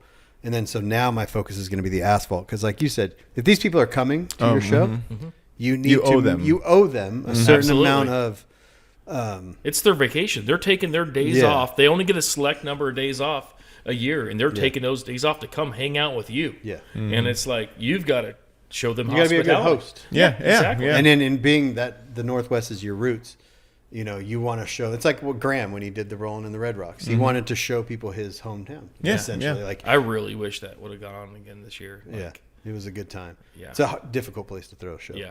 I mean, and It's Frank's new favorite town, Oh my by the God. way. Yeah. He stayed there for a week, 2 weeks ago. Last week. He's moving. That was last week. It was last week. I had to Are you spend 5 Mormon days- now? Almost. He got new. Okay. How many wives without, you got? Without getting way into it. How do I say this? He has no wives now. No. How do I? Everything's say closed this on Sunday, Without not just Chick-fil-A. a lot of the people on my kids' team are very Southern Californian, right? And then they were all there, and they're like, "This place is so beautiful. It's so nice." And then I'm like, "Do you notice that there's not a lot of people who look like you around here?" Yeah. And I'm like, so yeah. That's how I'm gonna put that. But anyway, thing. visually, that place is stunning, and It is I beautiful. realized that, like, when Graham was throwing that show in May, that's the perfect. That was perfect weather Yeah. there, because I was Yeah. there like last weekend. It's June, and it was so Yeah. hot. People don't realize how And this hot it comes is. back down to the support thing. Like you gotta do it. Like you Mm-hmm. gotta. I'm guilty. I never went out, and he posted that he was coming back again. Like And you're like, I'm going to make sure I get there yes, this time. I'm going. Yeah. Like I rolled into what was it? Day to Remember? Is that what it was? And I'm like, hey, because I seen Graham there. I'm like, hey, I know you're not doing your thing no more. I was going to try to recruit him for some help, because I know, this is kind of the band of misfits, the guys that throw shows and put a lot of stuff in themselves. I'm like, hey, you want to be part of something? And he's like, oh, I don't know. Then a couple weeks later, I heard I'm like, yes, I can go to another show, Yeah. And then that He didn't broke happen. our hearts. Yeah. Yeah. Yeah, it's we have we talk about like responsibility as different sections of this as far as show promoter. And then there's a responsibility of show goer, and then there's the responsibility of the vendor, and then there's the responsibility of us as media to Oh yeah. to spread the word. Yeah, we all have to work And together. We all have to work together. To Teamwork make, makes dream work. I mean, it's the whole thing. Yeah, to make the thing happen. Mm-hmm. Yeah. And also 'cause I'm not a show promoter and I don't know that world, but also I think what's a really good quality to have is just like what you just said it with, because like subconsciously is you're excited when other shows are going on. You're like, Yeah. yes, there's Yeah. another show. Yep. Not only to go to those shows and participate and like promote your show, but I think that's also another responsibility that people have. If you're going to throw a show, then you better go to all the other shows. Yes. Because you gotta go Yeah. support those. Well, I'm people not a who- show promoter. I'm just a stereo guy. Well, yeah. So you know what I mean. I'm just a though. stereo guy. Yeah, but yeah. I love this. That's stuff. if Trevor's listening to this, he's gonna laugh right now because Why? because he goes, he just says that. That's his fallback. So Yeah. he goes, if you own I'm more just than a stereo guy with 4 welders. yeah, he goes, if you own more than 2 welders, you're trying. No, I'm cheap and I can't pay other people to do it, so I just figure out how to do it myself. Yeah. Yeah. When I do it myself, then I get my stuff done, and then like everyone's like, "Oh, you can do that." I'm like, "Sure." Yeah. How many people? There's a little off topic of the show stuff, but No, I think we should. Are you going to talk? I think we should go into what you're going to talk about. well, I was just gonna say, like, now that people know you and all this stuff, but how many people hit you up to wire their cars all the time? Like, especially like after you did More than I can do. That's that's where I wanted to take the conversation next, was building his truck and like how involved that was in that whole yeah, kind but of, like after experience. that video series came out, was there quite a few people that had hit you up and they're like, oh, hey, can you wire my truck up? No, Can they're you? like, Brian's really rich, isn't he? I'm all, not no more. That took my entire year paint job money away. I'm all, well, Oh well, You it notice runs all though. You notice all the gray vans running through the neighborhood now. Amazon comes here 4 days, four times a day now. yeah, yeah, because like what you did to my truck is something that's lacking. There's not a lot of people you can go to get that done. Mm-hmm. You know, like like it, and it's just it's one of those things that people need, because they were hitting me up. Hey, you think you could do my truck? I could. Well, I'll tell you straight up. When I was 16, I couldn't. Yeah. And it just came from cutting up stuff. I mean, I got a Sawzall tattooed on my arm. I cut a lot of stuff up. Yeah. Like those first 2 rigs I talked about. They're pop cans now. They're junk. They're gone. But you had to do I that. cut my teeth on those to make it happen. You have to, like, Mostly self-taught. You have to not what I've learned, and obviously I haven't done anything like that, but it's just like, even when I flushed my power steering, or when I replaced things on my truck or did things, I'm just like, I'm not going to wait. I can't wait for someone to do this. I have to try to Well, I think figure you it out. standing here watching me do it gave you the confidence. Like, what's the worst that could happen? That's It's- kind of where I was at. You It know, was like, that's what's what the my worst? that's what my dad taught me. He's like, it's just a piece of iron. Like, someone built it. They cut it up. It started from nothing. They made it to what it is. I mean, Yeah. it's just a piece of iron. Like, Yeah. There's certain things that are very intimidating, and which is wiring. yeah. Like, It is. Yeah. Oh, It yeah. is for sure. Yeah. because when you cut a plug off, you're like, I don't know how to make another plug. I was looking at Vans. I was looking at Vans, and I'm like really into those like mid '80s Toyota Vans. And I came across this one. It was like $1,500, and I'm like, wow! And it's all half the wiring harness is over here, and half the wiring harness. And I'm like, nope. And but $15,000 van now. Yeah. But I mean, just saying that, like, that's how intimidating wiring is. Yeah. Like, I'm sure you could figure that out and have absolutely. it going, But you know. that's the But me as a layman just looks. I'm like, oh no. But the thing is you could figure it out. Anyone can figure it out. It just takes time. It just takes time and patience, and like you not getting frustrated and all that stuff. Yeah, I got people. They're like, "Hey, teach me how to do this." I'm like, "I don't even know how. I know how to do this. Like, I just wing it. Like, you know." Oh, you're pretty convincing. Yeah, I'm a you're good pretty salesman, convincing. apparently. Yeah. Well, I do the same thing with videos. Yeah, Pretty much, yeah. yeah. I seen you got a thumbs down on your video the other day. Yeah. They show thumbs down again? No, when you comment a thumbs down, go ahead and comment a thumbs down. Like how he commented on your video. This video sucks. I just got my boy at Lower Class Fab today too. I'm like, You know what I do? Like down. when I know it's when someone like you guys do it, it's I know it's a joke, but like whenever I always pin those to the top. I think When it's funny. people make weird comments. Yeah, I'm like, I pinned. watched this video except the music sucks. Yeah. You're Pinned. like pinned to the top. I always respond to those like, thanks, man. What song would you put on? Yeah. And they always say something dumb. Or Yeah, they're like, oh, never mind. I'm not gonna say. Anyway, but no, that whole experience of building his truck was interesting, and I really think that like showed a whole bunch of people that like, one, you can take something that's like completely nothing and bring it back from the dead, but it also, like you were saying, and like we've said before, it's like planning. You know, putting together the right people and making something happen. Yeah, it goes I think back to, that like, whole series really showed that off. It's all about the team. Like going to the Hogan stuff, going to your truck, going to the show that we're doing. Like it's all teamwork makes dream work. I mean, it's just it. I mean, that's why, like, you got when the my- right people involved. And when the motor went out on my truck, people were like, dude, I'm so sorry. And I'm like, I don't care, man. yeah, Like, I got the cab. That's all that matters. I'm like, we're just going to put another motor in. Yeah. Like, you just put like the thing, like you said, it was a part of, at one point in time, you could just fix the thing. Yeah. And I think that really showed At the end that. of the day, it all makes pop cans when it goes to the dump. You know. Yeah, at the end of the day, it's not going to be yours anyways. Yeah. It's going to be someone else's eventually. Speaking of which, what's going on with the Nissan? Like, where are we at? I see it's still here. Yeah. It's still for sale. I mean, It's I still- haven't officially it's still- made a for sale. Okay, well, Post yeah, let for me it, rephrase but- that. It's available. It's for sale, not on sale. Yeah. It's complicated. It's it's not really complicated. If you want something nice that'll drive across the country, you're just gonna have to pay for it. Yeah. It's a good way to sell a truck. Yeah. To build it Oh, yeah. and then drive it across the country and Yeah. back and like be very open about like nothing happened. Yeah. The rearview mirror fell off in Memphis, but we lost. I mean, my pre-runner was is on Memphis? the other side of that wall right there. I'll show you that. You know, that's what you need to drive through Memphis. Right, I right. think I'll show you that. Yeah. But Someone tried to steal your mirror going through Memphis. yeah, yeah. Yeah, it's just that's a good way to like a concept, proof of concept type thing. I mean, it was going back to building these Hogan built $500,000 Blazers. You know, then you're like, oh, I'm gonna build a mini truck. It's like, oh, I can't cut that corner no more. You know, you can't do this. Like, it can't be like it was. And ended up, the bottom side of the cab's all Raptor line, the bottom side of the bed. And like, I mean, It's correct. Everything works. The AC works. Yeah. It's like That's a one- that's luxury so mini good. truck. Yeah, that's one thing that I really enjoy from going and filming at shops like Arizona High Test and Hogan and Trey 5 and all these shops. You pick up on these things that they cannot cut corners. Yeah, And so you look at, because everyone's watching. everyone's watching, but also it's actually, it's a little more time consuming, but it's way more enjoyable to not cut the corners, to make sure that switch works. And then this thing It's works. really satisfying. It is satisfying. It is, and it's like you can. Like even when That my, separates the men from the boys. It's like, oh yeah, well I see you got an AC button, but your Does it work? firewall's tubbed for tank tracks. You know what I mean? Like, my favorite you're not thing- fitting that in there. my favorite thing on my truck obviously is everything, but when you put it in reverse and the reverse lights come Yeah, on, that's great. Yeah. you're like, oh, those work like a normal Yeah. truck. Yeah. It's just like the next thing we're obviously there's a few tiny things to wrap up on the truck, but like I want to get the windshield wipers to work. Yeah, And just because they're they're there, they're wired. they're wired. You're wired. Yeah, so They're like, done.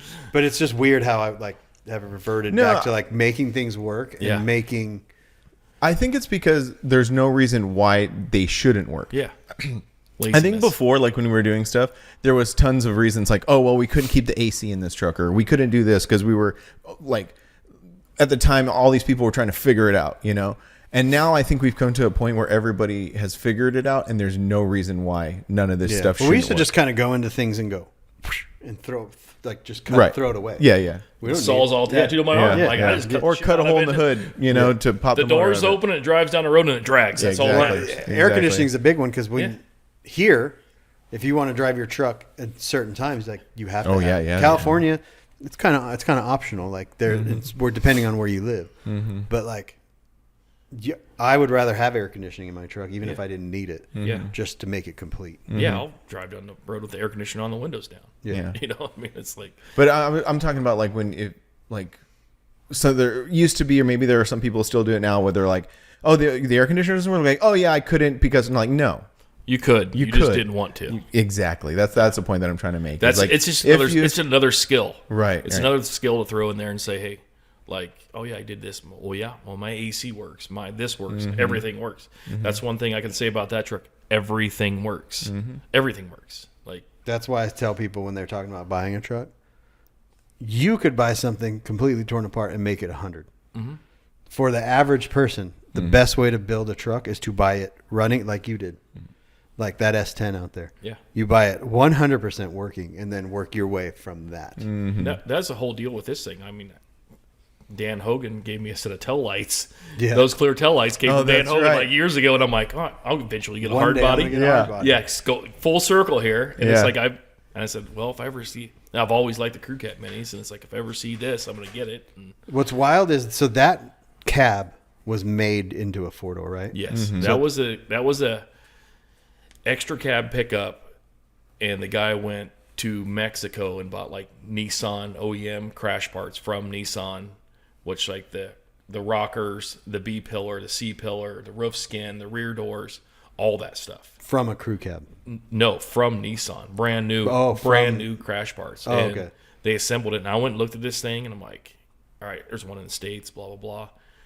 I went and looked at this thing and looked underneath of it, looked how it was done, because I know how things are done.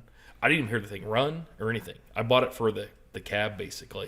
It was beat, and so I looked at this thing. I'm like, it's well done. Like it's not no jagged, screwed together, stuff. I'm like, perfect, good. Boom, I'll take it.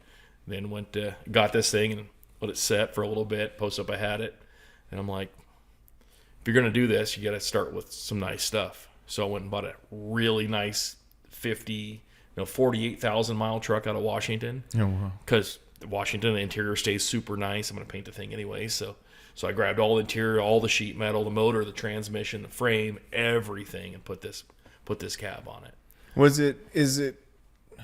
So would it be easier to find our what's the difference between that and a 4-door, like a factory 4-door? Well, they didn't make them. Yeah, Oh, I thought they did. I thought they were Mexican ones. They're in foreign countries, yeah. There's a few here in the States, but Yeah. Finding one is the Yeah. So it was more like finding it one. was the finding okay. thing that was like, all right. Yeah, the wild part is, so I was a short-lived search for a Frontier 01 to 03, 01 to 04 Frontier crew cab.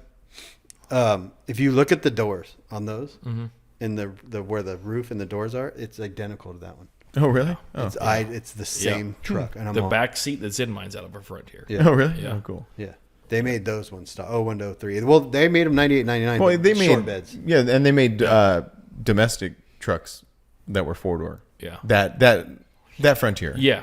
Or a Frontier, right? Well, newer.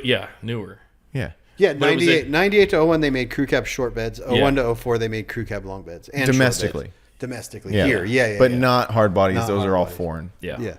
Mexico and other Yeah, so I countries. came across this thing and got it, and I mean, we built it in the side yard right there. Yeah, that's so awesome. And it was, It was hilarious is what it was. It was. It was the fact that the night you came to go to Mini-Nats, we took off from my house, came down here that late Friday night, threw the bed on, yeah. and then we left Saturday, and you ended up leaving Monday, right? And you almost caught us on I was Tuesday. gonna catch you. Then I got up to just Munns northern Park. area. Yeah, Munns Park. And Dan called me. Hogan called me. He's like, hey, I need that Blazer. And I'm like, in the garage. it's in the garage, and there's things parked in front of it. And he's like, well, I need it. So I turn around, come back, and Oh, that's right. You had to I'm go like, all the all way right, back. well, if I'm turning around, come back, I'm going to bust it all out. So I just like went full gangbusters on this thing, got it all ready to go, so where he could leave I could be gone for a week and come back. And yeah, I made all that happen. So That's awesome. then left and drove clear across the country. But even just before that, when I was over here and we were messing with my seats Yeah. and carpet and stuff, that like you had rebagged, you had modified the back a little bit. Yeah, I mean, I had to bring guys in from Sweet. Or I know. Yeah. From I Sweet. didn't know who that was, and then I asked Sebastian's him, awesome. I'm all, who is that guy? I've never seen him before. Yeah. That's funny. Yeah, I met him at Switch. He's buddies with James and Jason there, and he spends his holiday. He comes over here and hangs out. Oh, that's awesome. We hit it off, and we hung out quite a bit. And Gets him over here to work on it. yeah, he comes over here on vacation to work. He'll work at Switch like nonstop, and he's like, "I'm buy a Harley and all this stuff." So Hell yeah, that's awesome. dude. Awesome, dude. So now the truck is 100, pretty much. Yeah, it's 100 Oh, now. yeah. I think it was 100 back then, right? No, I Oh, you had to button up a couple things? yeah, there was a few things like I didn't have the exhaust all the way out the back. I got the thing and got the newer truck out of Washington, and the interior was mint in the thing. Dash is nice, door panels are nice. Well, the back door panels didn't match the front, the seat didn't match. So I'm like, all right, we can fix the door panels. Well, the seat didn't match these nice ones, so I searched high and low to try to find the factory Nissan. I found 1 yard of this factory Nissan material. So I'm like, all right, we got to do all the seats now. And I'm like, well, we got to kind of piece the carpet together. Well, we got to do all the carpet now. And I'm like, all right, the door panel. We got to do door panels now. So we just finished up all the door panels and stereo and everything. Made it 100%. That's awesome. And now it's Now we're driving to unfinished business with a finished truck. Heck yeah. That's cool. Hopefully it stays there. I mean, I don't know. I mean, We'll see what happens. someone's gonna give me I was curious, is it like obviously it's a really cool truck. And then obviously were you like, did you get a lot of people like, yeah, I want it. And then yeah. when it came down to it, they're like, Well, I threw out some numbers at Mini Nats, and guys were like, "Oh yeah, well," and they kind of slept on it. They shouldn't have, because I got back here and I figured out what I had, because I left and like we painted the day That's before. right, and so I didn't know what my paint bill was, Yeah. all this stuff. All of a sudden, I had way more money into this thing than I was offering it. So sorry about your luck. you yeah, know? right. Like, That's funny. You should have jammed cash in my mouth when I had my mouth open. when it comes to a 4-door mini truck, and then this is with goes with your 4Runner too. Anytime you can find a running, driving, properly done thing that sits 4 people, that's a mini truck, whether Yeah. it's a SUV or even a quad cab mini is even more rare. The value is high. Which is funny because, like, so when I sold my truck, I sold it, whatever. I sold it for a price. And then people would ask me, oh, you sold it. How much did you get for it? I'm like, how much did you think I got for it? And they threw out a number. And I said, no, it was this one. They're like, oh, really? Yeah. Everybody was surprised except for one person. And that was, Cheesy. No, cheesy I told too, I guess. Cheesy, and he was not surprised. Oh, okay. Because he understands, because he has a 4-door Tacoma. Right, so right. he understands that if you want a 4-door vehicle that's bagged, or especially bagged and body dropped, Yeah. it's very rare. You can go buy a standard cab, extra cab mini truck all day long. And actually, I think I sold it too cheap. And I mean, sorry, but there is a lot of junk out there. Oh, yeah. Like, I mean, not just in the mini truck side of things. I mean, Yeah. When I was looking for that Frontier, Pruitt sent me one from, he was at some show. I think he was at Relaxing in the Park, and he sent me this one. He goes, buy this one. I go, nope. yeah, No, I'd buy a stock one. do better, people. Yeah. Yeah. I mean, I don't know whose It's fault. really tempting, though. Like, now that, so as I'm going through this whole new thing, and I'm not even close to being done, I'm just still in the beginning, it's very tempting to be like, man, I could just buy one already done. You almost bought Pandas. That's right.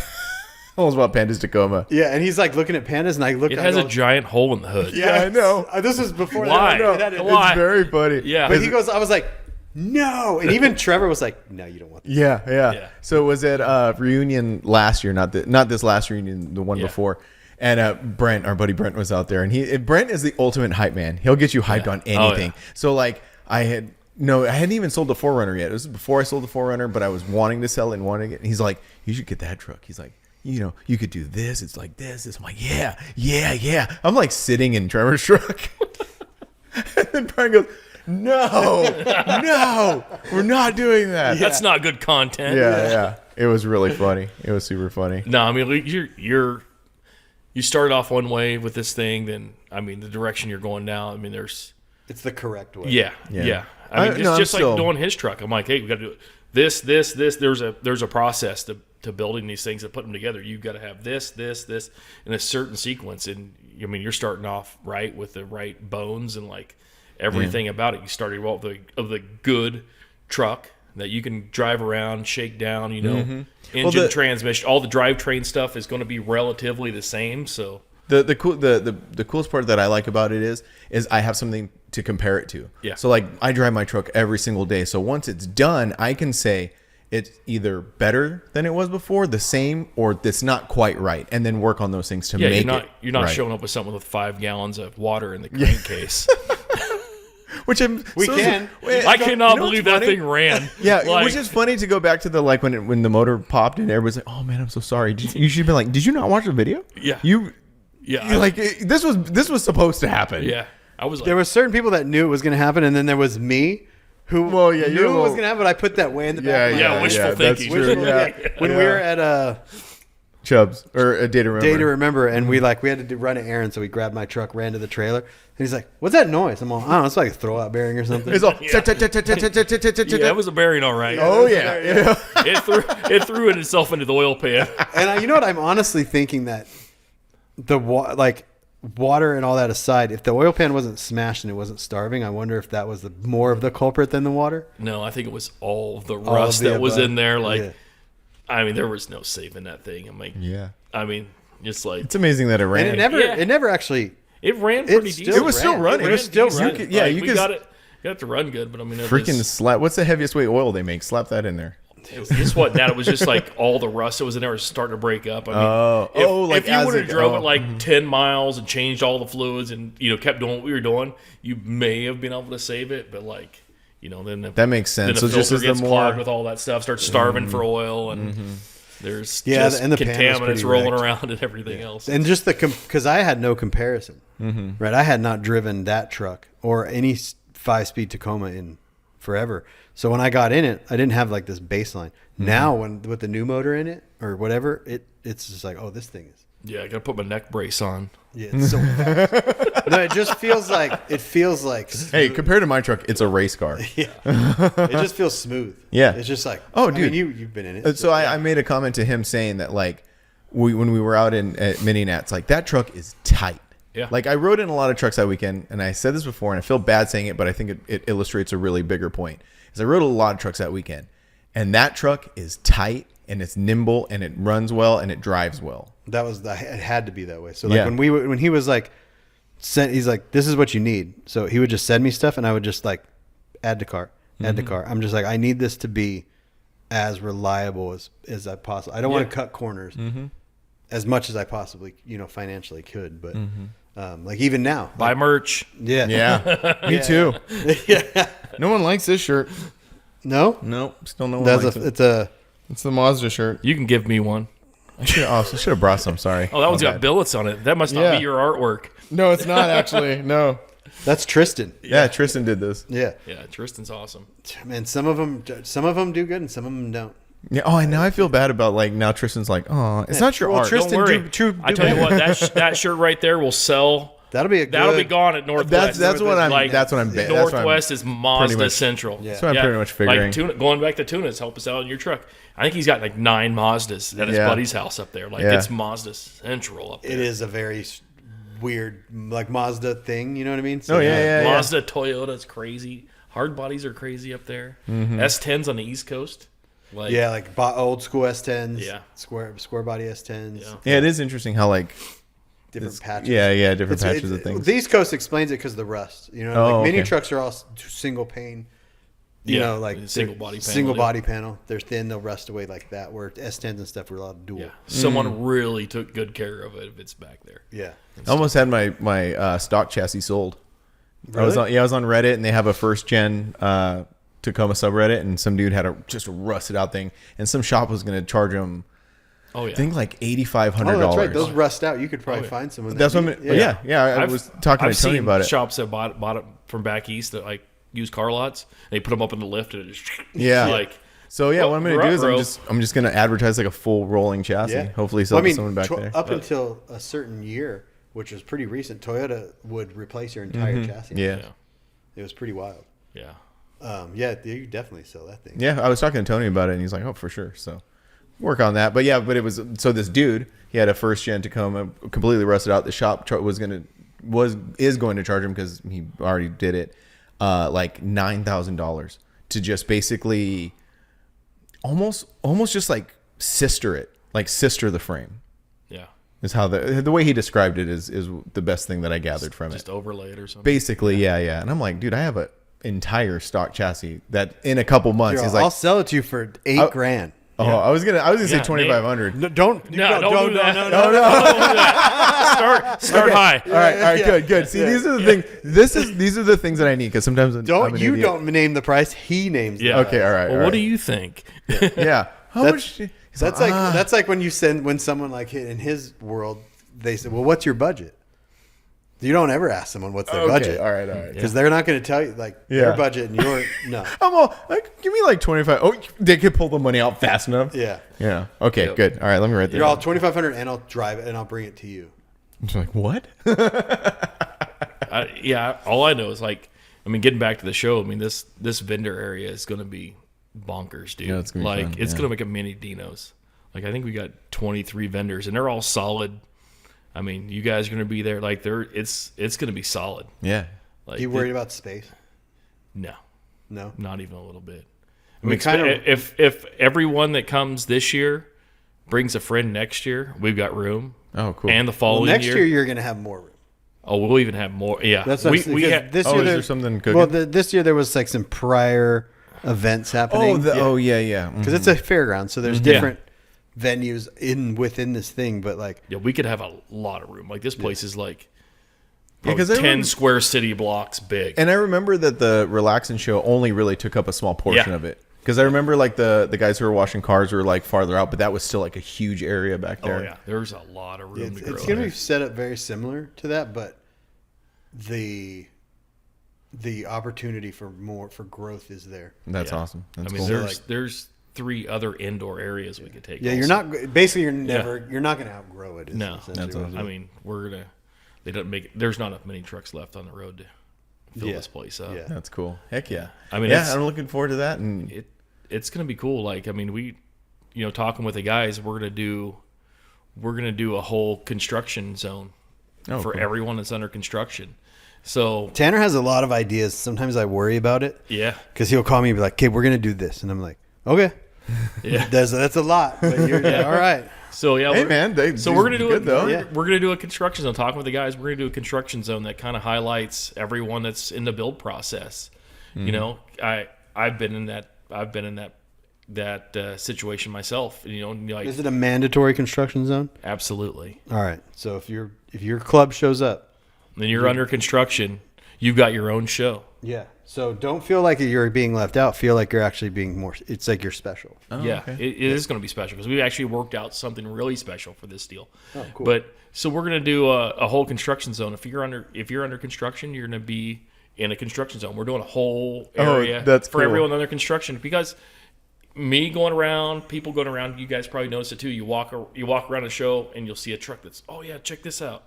Well, then there's one primered next to it or whatever. It's under construction. Oh, I see. Then you got to like give that a look. Then you look at the next one. You get lost in the paint. It's kind of like how I describe it. You lost in the paint. You got to get, and that's the under constructions where all the cool mods happen. Like Oh, for sure. This stuff And when that- they're bare and you can see them. And exactly. So we're gonna do an under construction zone that where everyone's all they're all the same pretty That's much. awesome. So people can go in there and they can mingle around and talk with each other. And we're doing the first through third and that also. And just talking with vendors like I've been doing, and Shannon and Tammy from Revolt Paint. I talked to him. He was going to come out and set a booth up, and he's like, He's like, our trailer's not going to be done. We're going to Sturgis and whatnot. He's like, I still want to be involved. So I'm just driving down the road. I'm like, hey, what do you think about this?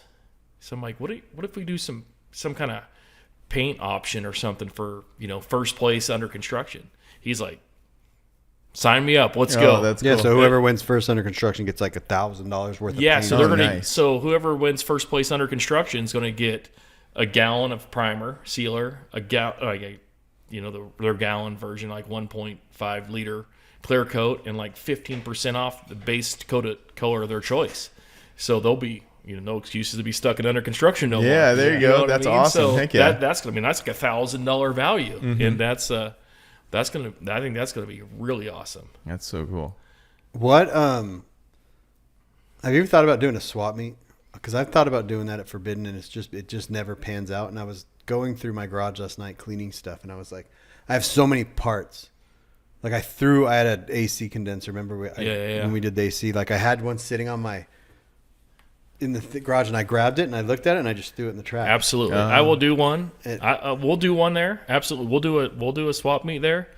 But you got to get their trucks there first. So this first year, it's time for people to put up and shut up. Sure, that makes if you sense. want to do it, a separate area, because it could just be in a small area in the very back. Yeah, or maybe just one of the 3 days or whatever. Yeah. But let's get your trucks there the first year. Yeah. I mean, this is why we're there. We've all got enough junk sitting at home. You're right. I would not thinking this year for sure. I'm just thinking in the future, because I mean, how many people have just stuff? Yeah, that would. That was a really cool idea. I was looking at those parts and I go, that's not going to benefit me, and I'm not going to put it on Marketplace. Yeah, it was $50. There's a lot of hoarders up there, and that's like like Geoff from. That just put on Class Ag. He's got stuff everywhere. Mini garage. He was actually when you said that stuff, I'm like, oh yeah, that's a perfect guy. Yeah. He's got a lot of cool stuff. Like Tuna was saying, he's got Mazda 9 trucks up there. Like they've got there's a lot of stuff out there to get everybody going, and I think that's going to be another thing about bringing these classes back to get more people. Geoff could head up the swap meet. That's what. There we go. Literally, what I just said. 2027. Yeah, not 2026. I'm jumping ahead. Yeah. Because when I was thinking more space, then I started thinking, I'm like, I mean, with the amount of interest that this has brought, like to get, we're 400 plus trucks right now. To get that kind of number in the Northwest has been unheard of for many, many, many years. What was the Sitting Pretty numbers back in the day at the airport there? Two something. Yeah. And it was a great show. I mean, Sean. I reached out to Sean also in this deal, and I said, "Hey, I know you kind of miss it. Like, you want to help out, and it's the same thing. I mean, I've got stuff on the wall here from Sitting Pretty, helping out all the way back to like 2006 or whatever, being a supporter, and I would show up to the show and bring multiple rigs, bring multiple customer stuff, and that's a roadkill deal right there. Oh, well. But I would bring multiple stuff and. Always throw stuff at the raffle and whatnot. Just to, there's Sitting Pretty one. I was trying to find one. There's Sitting Pretty one right there. Oh, that's the art that Nick did for Mini Trucking back in the day. Pretty, that one's Sitting Pretty. That one's Sitting Pretty. That one. Oh yeah. I see it now. Yeah. Yeah, there's a lot. What's the deal with the cat? That's Carmel Cat. Cat. You'll have to follow I think he's still got a Facebook page. Oh really? Yeah. That's funny. I've been staring at him most of the time. I'm trying to figure out. Yep. All right, let's see what's going on. Some here. people will know that see it. I'm like, that's almost like the drop bear. That was kind of like the gnome from back in the day that went to all the shows. Yeah. That cat's been to more shows than I've been. I don't know where the gnome. Wasn't that a surface thing? Wasn't that a Lindsay thing? Yeah, it was like a surface thing, wasn't it? Yeah, I think so. They had the gnome. Acrophobia had the camel. Yeah, the camel. That's the caramel. That's the caramel cat. Okay, all right. Yeah. And then the other one that kind of caught my eye is this NHRA one. Yeah. Up here. Is that from like your pops or you? Okay. Yep. That's a Wally. I think he's got 14 of them. That's really cool. Yeah, that's guys really race. You can't see it. Yeah. Guys race their whole career to get one of those. That's really Pops cool. has got over a dozen of them. Wow. Yeah. That's awesome. What else is catching my eye here? There's a bunch. All sorts of stuff. I drove cross country to get this one. Yeah, that was a good one. That was the best ever. You're like, Brian, you got a top 50. He's like, so Tanner. Yeah, that was the best thing ever. Oh, that was my video. Yeah. That was the best ending ever. I was like, oh, that was hilarious. I timed it so perfect. The best I forgot 30 about that. seconds was the last 30 seconds. I was like, oh yeah, I remember seeing that. I for sure thought they were going to give you longest distance. Yeah. Well, I mean, Craig, that's hoping probably trailered his stuff all the way across country. Slacker. Took the long way in his Ford with his massage seats and air conditioning and all that stuff. You could have went like this down the Yeah. I should have just busted out my Washington driver's license. Like, look, I'm further north than Craig is. Yeah. He owes you that trophy. Yeah, it's fine. He can have it. Bless his heart. Well, he He was a trooper, man, because he went to Forbidden, Yeah. back to Washington, Yeah. back to Mini Nats. Yeah, I offered him to keep his stuff down here, and he's like, I got to do some more work. He's got a diesel pulling that 2-car hauler. Yeah. Yep. And that's right when diesel shot up to. Oh, dang. Oh, I didn't realize that. Yeah. That's a trooper. He Yeah, deserves yeah, it. for sure. Yeah, For I sure. got like 400 miles per gallon in my truck on the way over there. He was like, "How would you spend?" I'm like, "A couple hundred." right? He was just mad the whole time, like, ugh. Barely, mad, but barely pressing the accelerator. Like, Yeah, he's got his floor mat punched up under the gas pedal, so he can't push it too You got far. an egg cake to it. Yeah. Don't break the egg. Don't break that's the egg. funny. Yeah, What kind of gas mileage were you getting? Did you calculate it all? I think it was 25 or 7 or That's something. awesome. That's crazy. I was That's just cool. mobbing, dude. I was having a good time. Yeah. Sliding rag open, flying down the road. What do you watching think- Movies and whatever. So my plan is I do want to take my truck next year, and I'm kind of like torn between like the wheel thing, because like you had billet wheels on yours. They were 17-inch billet wheels with lower profile tires, so you put it on bigger Just rim. put on stockies. Yeah. Did you what would you feel comfortable with driving before you had to do that? Like what's the smallest tire you would have? I mean, if I They had felt some, comfortable on. if I had like some cast banks or something, Yeah, on that's there, what- yeah, I'm not yes. worried. But on billets, yeah, I didn't want to get out and beat them with a hammer and straighten them back. Yeah, down yeah, again. well, yeah, that's you're exactly fine. what I'm You're talking training wheels. Yeah, it'll be fine. Would you? But so and I would put billets on your truck. Fine. This is I'll tell you right now. And this surprise I was talking about earlier is nothing. It's actually make you mad. Because you got 40 series. I'm gonna put 40 series tires on it. So stupid. Turn his mic off. But that I don't know. This I fool just has feel, a full chassis, Willwood brakes, 40 series tires. yeah. What's wrong with that?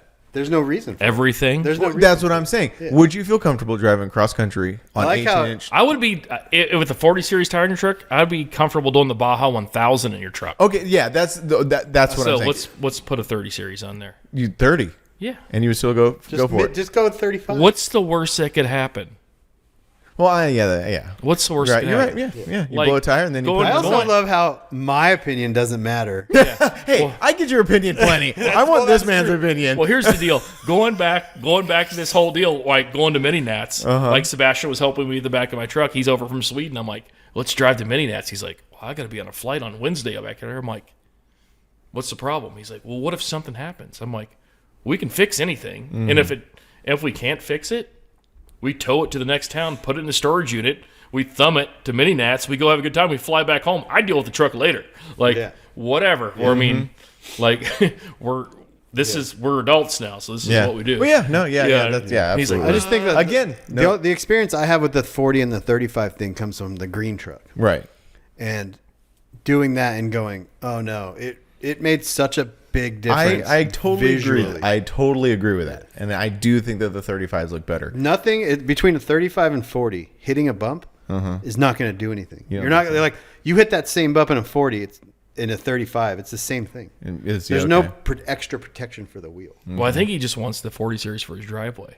Yeah, basically. So if you buy merch, you can, people buy merch, you can pave his driveway. Then we can But get him buy on a merch, 30 series. buy merch. I could buy diesel to put in the tractor to go drag the road. Yeah. That's need a bigger another thing tractor. that's not going to change is between the 35 and 40. Now, if you're talking between a 40 and like a 30, that's a little bit, but yeah. It's been 40 actually, will it's take- actually just been put a weighing on bill- my mind. Me and Andy talked a good time, a good length of this. Not a good length, a few minutes, but I don't know. Man. Going back to it, if I would have drove it out there on billets, if I just would have went like real slow through Memphis there, the turnaround. Other than that, I would have been fine. Oh, okay. Yeah. Biggest thing driving back there is is- Memphis. is- Just where you is- well, split- the Memphis- 40 splits around Memphis. That's bad, but you have surprises here and there. Yeah. There's a couple of bridge transitions, and then there's a couple of spots in New New Mexico's pretty rowdy. Yeah. where it's if- actually pretty good. It's pretty good now. Left lane through New Mexico. I left was- lane, Yeah. Oh, see, that's the other thing. right lane. Well, you guys is- go slow when you're towing that big 10-foot trailer. Yeah. Yes. Yeah, I hit. I mean, I was going 10 over, 15 over the speed limit apparently, and I was in the Switch 450 towing the big trailer. Oh, dude, you were. Speedo was off a little bit apparently. Dude. that wasn't your gas money. Yeah. Yeah, no, it was nothing. I just had to If get someone there. was like, "Hey, I'll pay your gas," let's go. Yeah. I would have been the Craig that egg under the gas pedal deal. It's a big difference. Yeah. Yeah. That's just been, I've been kind of like kicking that around in my mind for a little while, but Yeah, like it would be. Oh. It's like you have this full blown chassis, one of the first ones of this caliber from this company. you have these really cool brakes. You're already messing it up by putting these chrome wheels on it. Yeah, fair. But it's still going to look cool, but you like, it would almost be like, Jorts and New Balances. yeah, like, But those are cool now, though. No, they're not. No, they're not. That's what the kids are wearing these days. we're not the kids. The kids are also wearing Champion stuff, and we wore starter stuff. And you had Champion stuff then. Back in school, you got Champion. You were dude, you were a Champion? Kmart shopper then. Yeah, it's weird. It's Yeah. made a full turn. Yeah. It's weird. Yeah. All Like these Champion, kids. Hey, if New you're under 20 now, you're a nerd. Balances. It's Over wild. 40's where That's what it's at, happens bro. when you stop beating kids up in school. They don't become champions. Yeah. Oh my god. Yeah, like the major the difference that 40 to 35 to 40 made on that. Oh, green visually, track- it's yeah. Yeah. All right, fine. I'm about to buy tires. That's why. Whatever. Tires are cheap. Yeah, that's also a good point. $70 a That's piece. That's also a very good point. Yeah, and I so was are your wheels. And this is funny because I was telling him about it, and then he told me that you saw him too. Those banks that were for sale down here in Yeah. Phoenix. I was on my way out to buy them, and then he told me that they were the wrong bolt pattern. Yeah. Oh, but I thought Just re-drill everything. But I thought all those wheels were all Uni 5s. They're not. No, they're different. They're Uni 5s, but they're like big metric, small metric, or Oh, I see. so. It depends on where the lugs fall. Right. So you can have, I think a lot of times you can have like a S10 pattern and a Toyota pattern because I think some fall. They're very, very close. Well, they're not. They're far enough away for different. for the. So if you're like me, like going back to the red Tahoe that I had, I was driving it back from Washington and found a set of intros. They were S10 pattern, 5 on 4 3/4, and that thing's 5 on 5. I'm like, that's a good deal. So what I ended up doing is taking the rotors and having them re-drilled, so I could knock the lugs out or the studs out and go 5 on 5. So small Chevy, big Chevy, and in the back I did the same thing. So then I narrowed the rear end, made that thing fit, and so it's got basically S10 wheels on it right now. Oh, interesting. Yeah. So I mean, it's going back to my step band I had, same thing. There's meat there to do it. It's like there's no excuses. Yeah, no, I came across those and I was going to buy them. Well, I still do. I want to buy 2 sets of wheels and then I was just going to have 40s and 35s. The nice thing about like No, just put 35s and have spares. Yeah, and then use those. Yeah. If something happens. or you're just sitting on like after you're all done spending money and all this stuff and you're driving your truck around all this stuff and you're just on Marketplace. You could just be like, those wheels are cool. I'm going to buy them. And then That's what I wanna do. You could have these. Yeah. You could just put different wheels on your That's what truck I wanna all the do. time and just kind of be like, oh, this is cool. It's like what Trevor does. Mm-hmm. Oh, yeah, Puts yeah. random Yeah. sets of wheels Once on. you get to that point, that's the cheap thing. That's the only thing. Yeah, exactly. Yeah. Super cheap thing. Yeah, I think Then that'd you be can fun. put billets on it. No, hell no. I'm going to go mesh BBS style wheels.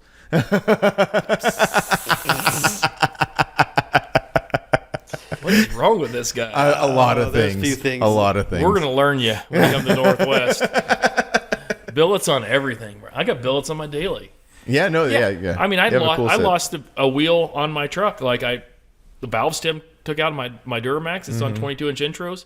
This thing went off the road, knocked the bead off. It went off the road. The bead looked like bacon, dude, like cooked bacon. Guy straightened it out, fixed it, and drove. It's still on to this day. That's awesome. That's something about a billet wheel. It can be fixed relatively Yeah, easy. yeah. Your cast wheel, you can weld it up, and Well, the thing with It's just gonna crack again. billet wheels is it's like it's the trendy talk of billets that make billet wheels have a sour taste. And the discussion that we've had is just like, oh, you have billets. You know what I mean? So it's you're just like supposed to have billets. I mean, objectively, they're beautiful wheels. I will never ever. You can never. The finish can always be refinished. Mm-hmm. It's like your chrome wheel. You got to re-chrome and the chrome's peeling and whatnot. Yeah. A billet wheel, you can acid the thing out. It can look like it come out of the bottom of the ocean. It can be sanded and polished and look like better than the day it came from wherever it came from. So No, one is just comedy. It's funny, and two is we'll get billet wheels. On your Well, truck, two, don't he worry. doesn't want to pay the I'm money. not working on it. Two, he doesn't And want to pay the money for and it. that's true. There's It's this not thing even- about it's- Frank, and when things. This is why the chassis thing is such an accomplishment with him, because there's a thing with him where if something's too expensive, he doesn't like it. It's like when a child when they don't want to eat their dinner, Like they a say they child. don't Yeah. like it. They're like, I don't like this food. Yeah. What Frank doesn't. Oh, realize, and then I'm like, tomatoes are delicious. what Frank does not realize is people like him that are driving the price up of those banks to where they cost as much as a billet. Yeah, that's so. also I mean, you true. might as well just buy billets. Well, at that's that more. point. That's more Ben. That's Yeah. Yeah, Ben's that's Ben. fault. That's Just Ben kidding, and Ben. every other guy that is reliving their chrome youth. Chrome Yeah, Youth, I hell couldn't yeah. get- you know, I The couldn't next get one that I'm going when to I get was is like Sony Crystals. Crystals. Yeah. Oh God! I was looking through a Lowrider magazine, going back to the Lowrider magazine, and when I was going through all my stuff, and they have Lowrider magazine had all those wheels in it. Oh, yeah. And they had big Enki. Every page, you would turn the page, and there would be a different Enki wheel, just a big Enki wheel with the thing, and then you turn the page, big Enki wheel, and then the Lexani, the Crystals, The Eagle alloys, Oh, the Eagle alloys. Rotifor, like The the early Primes. Rotos, the Primes. Yeah, there was one's called Chaotic that I Yeah. liked. The Giovanni's that I had from back in the day. It's also like impression for me. For the wheels that I like are also impression. Well, you're doing this because it's what you wanted to do back then. Because I saw a dude who had he had 20s on his truck. It was a Ranger with 20-inch banks, and it was the coolest fucking truck I've ever seen. Yeah. And then I saw the very first truck I saw, because you mentioned Prime. The very first truck I saw was a Toyota, but the second one that I saw was a bag Mazda on 6 lug primes, those ones that like went like this. Yeah. I love those wheels. Yeah.